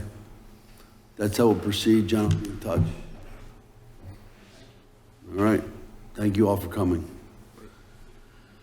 All right. This takes us to letter C, request by Federal Realty obtain temporary CO for 102 to 114 Park Avenue prior to completion of streetscaping screening improvements along Easton Road. What can you tell me about this, Paul? Well, I'm not supposed to be here for Federal Realty, but anyway, as you're aware, a few of the commissioners are reviewing some alternate streetscaping and screening requirements for the Easton Road frontage behind the Marshalls. So with that said, Federal Realty is entertaining that. They're in the process of coming up with some renderings. We did meet, 3 weeks ago. However, the Marshalls may be ready for a certificate of occupancy prior to those renderings being approved by the Board of Commissioners. So as the streetscaping and screening requirements were tied into the conditional use and the decision, land development and so forth, in order for my office to issue a TCO or CO, the board would have to take some sort of action to allow my office to do that prior to all the conditions of land development being complied with. So that's it in a nutshell. So. Wait, hold on. How does this tie into future land development conditions? Because the conditional use tied into land development, and part of the condition and land development requirements were the streetscaping and the screening requirements. So they would be more in line when they completed building F or whatever they're working on right now. Right, the streetscaping and screening requirements would not be 100% or would not be in prior to the building being ready to occupy. Sorry, let me ask that question again, because I understand what you meant, but this is only the conditional use associated with that phase. This is. I think it was a land, it carried over into land development. Okay. I think our landscape ordinance applied as well, so. But again, normally we would not issue a certificate of occupancy if, a refuse area wasn't appropriately screened, or in this case, the streetscaping improvements for the marshals. So the CO they're looking for is identified as temporary. Yeah, TCO. So are we talking 90 days? That's, I don't know, they haven't given us, it's really up to the board when they come back. I mean, it's your discretion. You can put as tight a leash on it as you want. Yeah, I mean, it's up to the board. I mean, when they think they're gonna, work out approve an alternate design. Right. So. So I get it, and my understanding is Marshall's is almost ready to start stocking that new building. Right, I think they want to occupy by the end of August. They said they're gonna be ready by the end of August. Now, we haven't done any, preliminary walkthroughs yet, so. So we could do this based on everything else being complied with. Well, sure, all the requirements of the Uniform Construction Code will have to be met, obviously, but I said, there's this one piece that requires the streetscaping and the screening requirements. So, if the board's okay with my office issuing a TCO prior to that work being completed. I don't know if that, Sean, if that would be a resolution. I don't know if that would be a vote. Usually it's just a vote, but my experience is kind of just like a permit, right? Yeah. It's not like they're waiving the streetscaping and screening requirements. They're kind of trying to come up with an alternate design. Yes. That's acceptable to the Board of Commissioners. So is a 90-day TCO acceptable, or is that too generous? That works for me. I mean, that's. Yeah, and you can put in there, you can put all sorts of discretion, that this is at the pleasure of the Board of Commissioners, and, you can yank it. I mean, if something's going wrong, you can yank it if you want. And we'll put that in there. Yeah. Any objection to 90 days based on them meeting all the other requirements? No, my wheels are just questioning whether or not we set the timeline from the acceptance of the design. Because, you're gonna give them 90 days from now. Or whatever. No. Like, you're gonna give them 90 days from August, right, end of August. Just picking a date, right? And then, it's fine, especially if they have the ability to come back and extend it, if the design's not done, the thing can't get implemented, that's okay. Well, But it gives them a timeline. I'm just thinking about the design process, right? I get that, yeah. And then you're gonna give them 90 days, I can tell you they're gonna be back here. Before 90 days, they ask for an extension on I it? would think so. Yeah, I mean, by the time, if they come up with a design that's acceptable. All they have to do is get the design approved. They don't have to implement it all. Well, they I should, know, for a it's gotta certificate be- of occupancy, it's gotta be in, It's gotta be in complete, place. it's gotta be in, done, so. So what, Realistically, you might. What's the timeline on- 2024 by the time. Yeah. right, that's what I'm looking at, 3 months from September 1st. So what's the timeline on building F, which fronts Park Avenue? Building F, the 18th at the pad site? Yeah. I would say early fall, I think, I heard they're talking, so.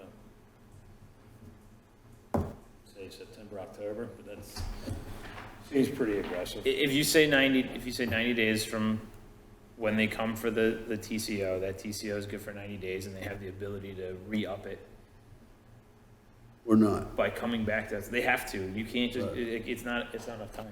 90 days isn't gonna be enough time, but at least you set a parameter, you give it to them, you say, we're working with you here to finish. Yeah, I don't want to go more than 90 days, because if there's a room for extension, I want to see some progress. Yeah, agreed. Yeah, as long as there's, but I'm just telling you, 90 days isn't enough.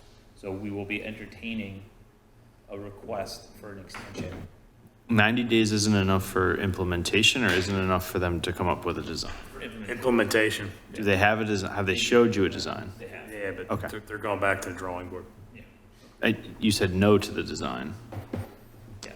Okay. Somewhat. We said yes to the concept, no to the implementation of that concept. Okay, so what, could we do 90 days, and within that 90 days, they need to show you the revised design and have you approve it, and then at that point, you can go 90? Yeah, I expect an update in September CDC meeting. Well, if this would need to go to the board meeting, right? Right, it has to go to the approval. board meeting. Yeah. So that's August the 7th. So if it was a 90-day temporary beginning August the 7th.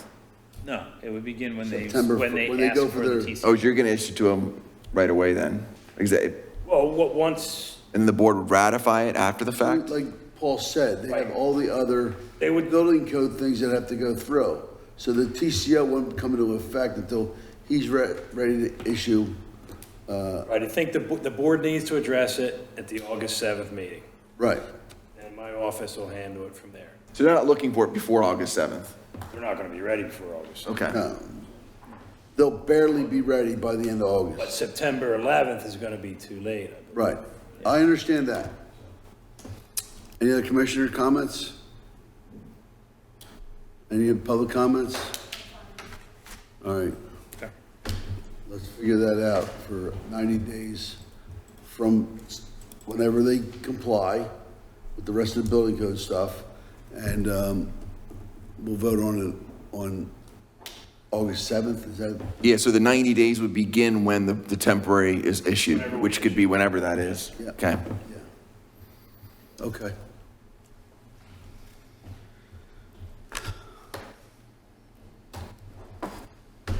All right, so that was, I think we have.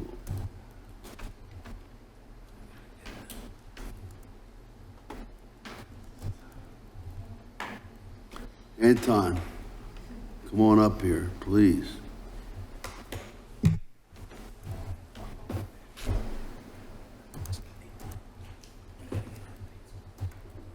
Is that agenda item? Yeah. Okay.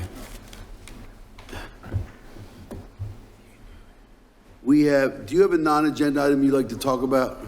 2605 Parkside, you said you talked about. Oh, yeah, that's under the engineer's report. I forgot about, I did forget about that item, yeah. I didn't recognize you, I'm sorry. Yeah, let's do that real quick. Engineer's report. Sorry, Anton.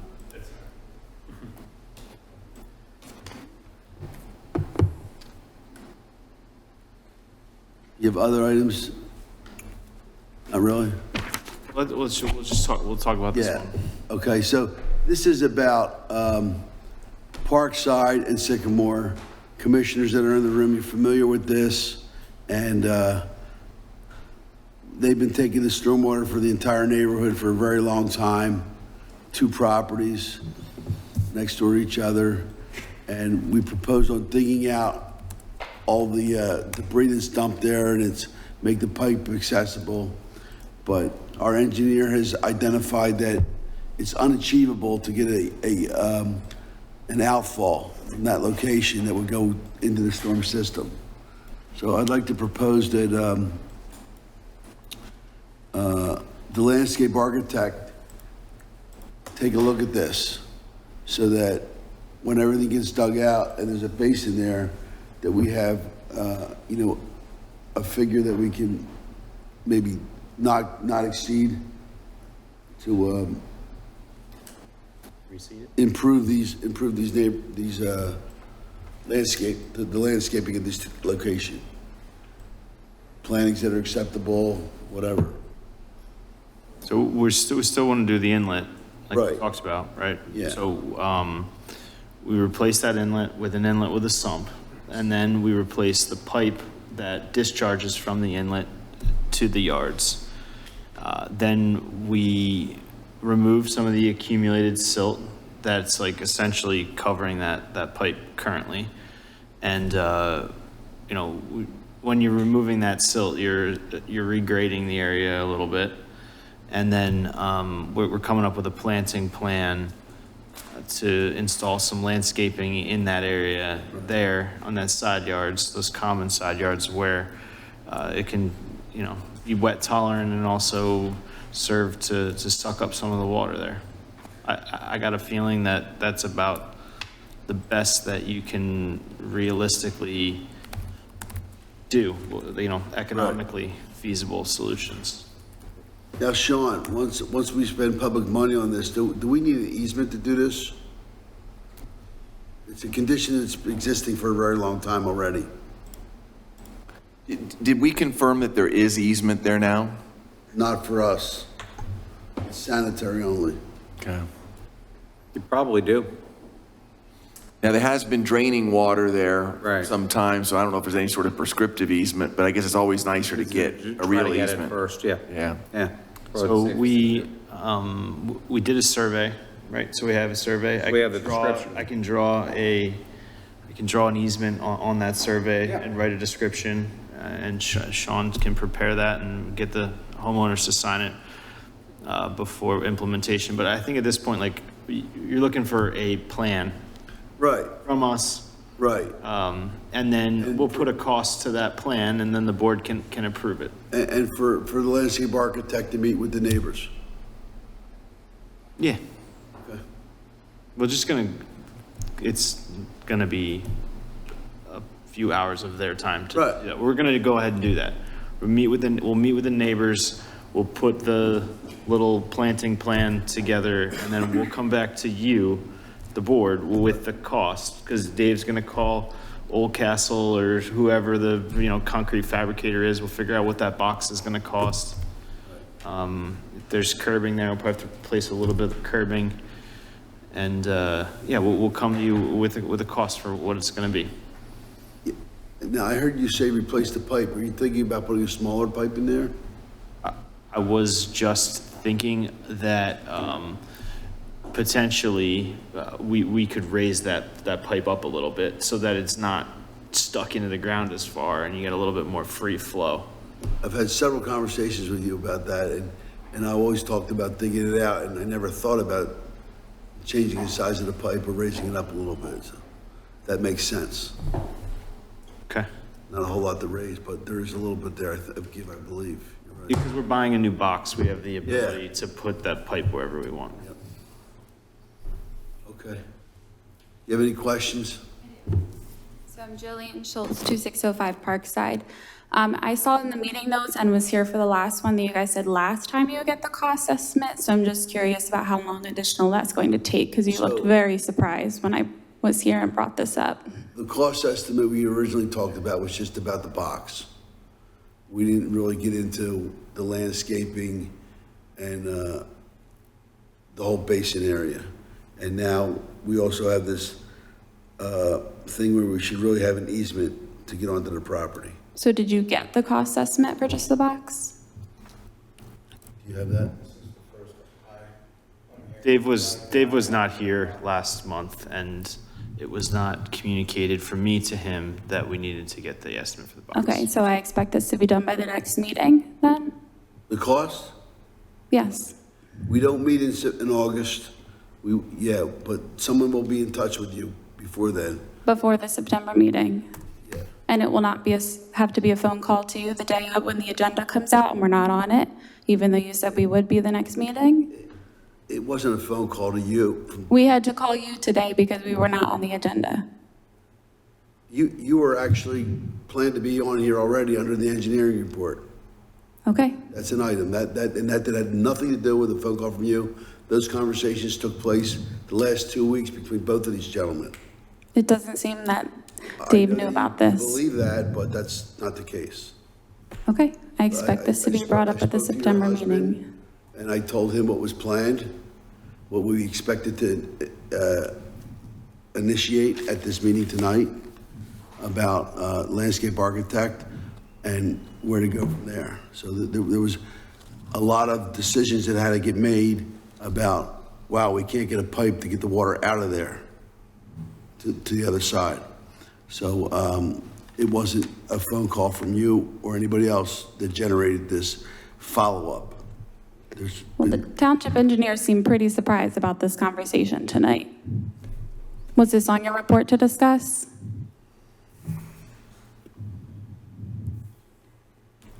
I know that Kevin talked to me last week about this very issue and told me about the need for the planting plan. So I knew all of that.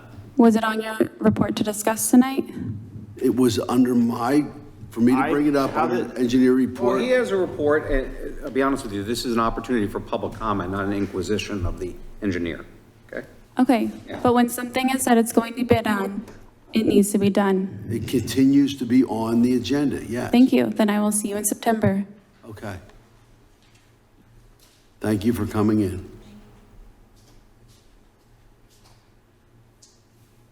Okay. What else? What else do you have in your engineer's report, James? I don't have anything further to add, Kevin, but I'd be more than happy to answer any questions that you may have.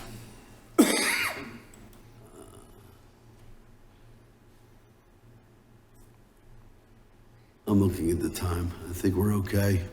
Yeah, you have anything to add to the engineer's report? Any questions? Nope. And Anton, you're up. Maryland Road conditions. We cover everything. So on the agenda is a resolution to apply for DCED MTF grant for the construction of the improvements for the Maryland Road culvert. So that the resolution's requesting $970,000 for construction and construction inspection to be covered. DCED typically requires, or doesn't typically, it requires a 30% match. Saw that. However, they waive it. Every year they renew it to allow a waiver for municipalities. So we're gonna request a waiver from the match and request for the construction and the construction inspection of the culvert rehab. And we'll provide a letter saying the town's progressing the design and funding the design and permitting, and that's the match, you're putting in your share for the project. I had two questions. Does requesting a waiving of the match look unfavorable? I wouldn't say it does.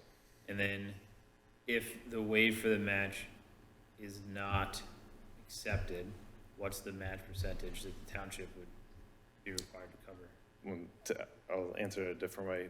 Typically, DCED, MTF grant awards aren't necessarily the full amounts that are requested. I remember that.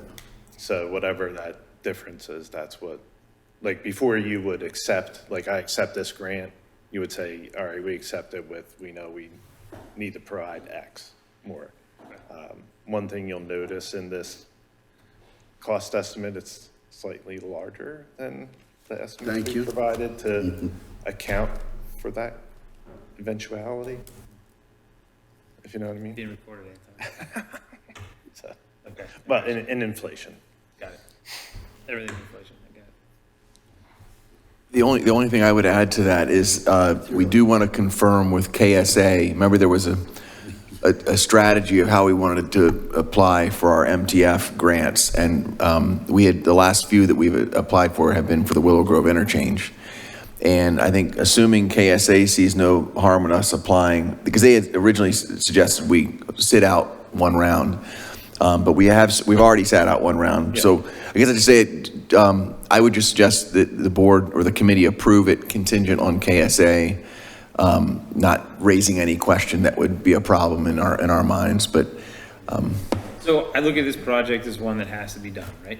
Oh, It's an yeah. expensive nut that nobody wants to pay for out of any pocket because it's not a shiny bell and whistle.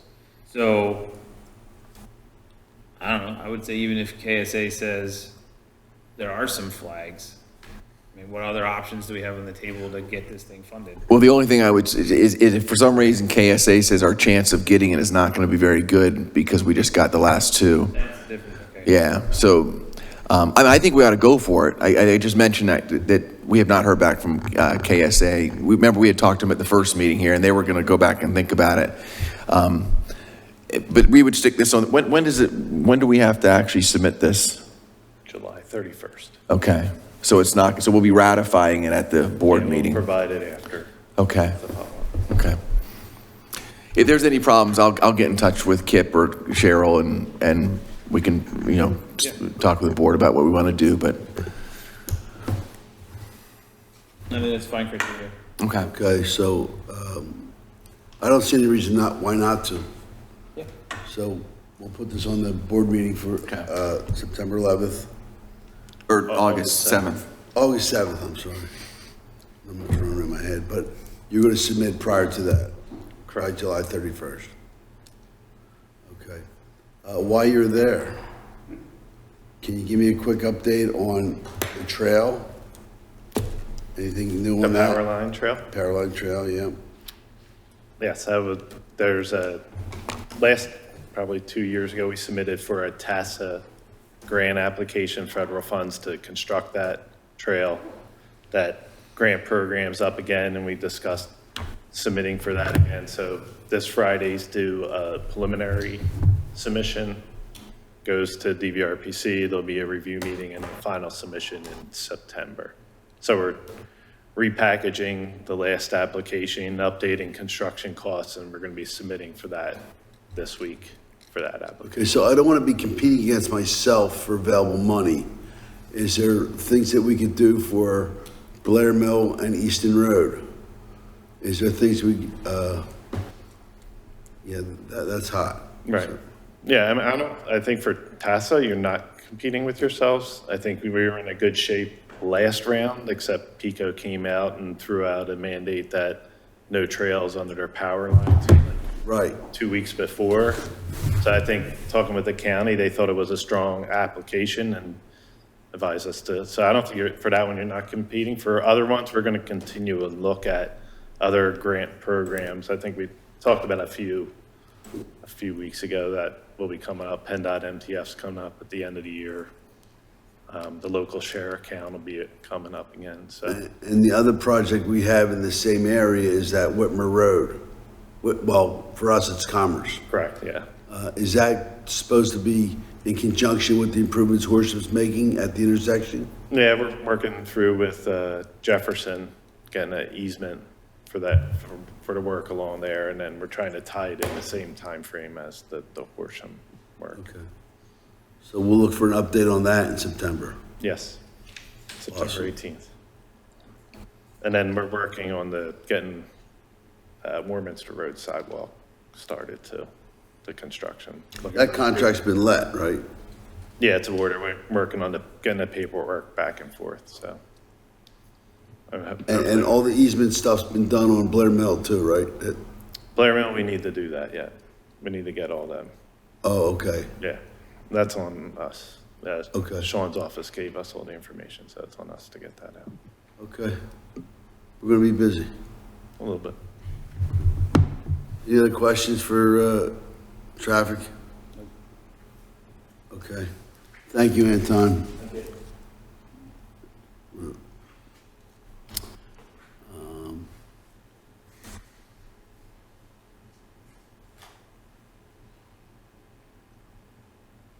I didn't see any zoning hearing announcements. Do we have one?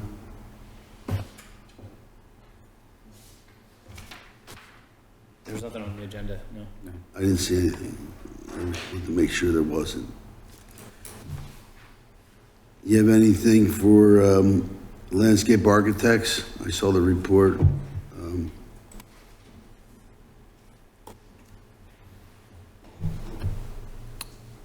No, I don't have anything to add. What? We're gonna be working on the planting plan for. On the what? We're gonna be working on the planting plan for Parkside and Sycamore next month. There you go, okay.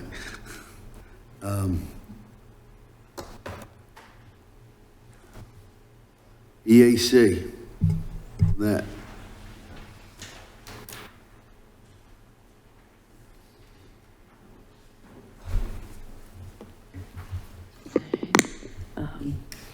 So you have my report. The main thing I'd like to know is if we can apply for a $500 Birdtown grant.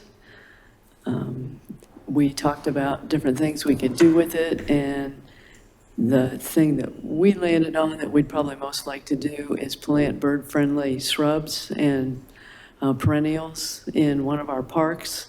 And we were thinking Pelagie Park in that wet area, which isn't good for anything else anyway. And so that's the main thing. So any problems with us applying for that grant? Do you have a deadline on your grant application? Yeah, it's like October, October. yeah. Obviously, we'd work with Pat on just where to put it if he, So there's a whole lot of wetlands at Pelagie Park. Not just that piece that's accessible from the parking lot, but all the perimeter. Were you talking about something that can be seen from the, road. yeah? We'd have to go over and look and again, talk to Pat. Yeah. Yeah. It would be pretty stuff. Cardinal flowers do really well where it's wet. It's buttonbush, which has a really cool looking flower, sort of Sputnik looking thing. I have no objection to that.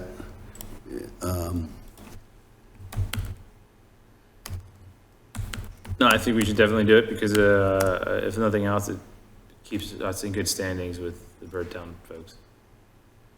Yeah, we now have to do an annual report, so we've got to put good stuff in there. Right. We actually moved up to silver this year, so. So make sure you include the prosperous growth at Fair Oaks Park. Well, we hope that gets planted one of these days. It's doing good. The original plan for that was to have lots of bird habitat there. Obviously, that hasn't occurred yet, but I assume that would not come out of our budget. No. Yeah. No, but it's still part of what you could report to the bird habitat people. Someday. Okay. Yeah. Any other questions? I have none. All right. Just an advertisement for what you passed around by email, that World Cleanup Day for Plastics workshop happening at the library on September 16th at 2 p.m. Looks like a good event. Yeah. Nice partnership with the library. So encourage people to look that up for World Cleanup Day. Yeah. Thank you. Right. I did want to ask about this, not you, Lynette. Thank you. Any other questions for Lynette, for EAC? Anybody could answer this. Paul is not here, so either. He wasn't. Or, what's going on with Chipotle? You know why that's not getting opened? I don't know. I can check with Paul. Paul wasn't feeling well. He's fine. Leave, but I can check with him tomorrow and get back to you. Yeah, I mean, there was we expected that to be open like 2 months ago. And I have no idea what's going on with that. Okay. The site work is complete, so it's nothing. I saw that too. Outside of the building that's holding them up. I assume the interior fit out is lacking something at this point. Okay.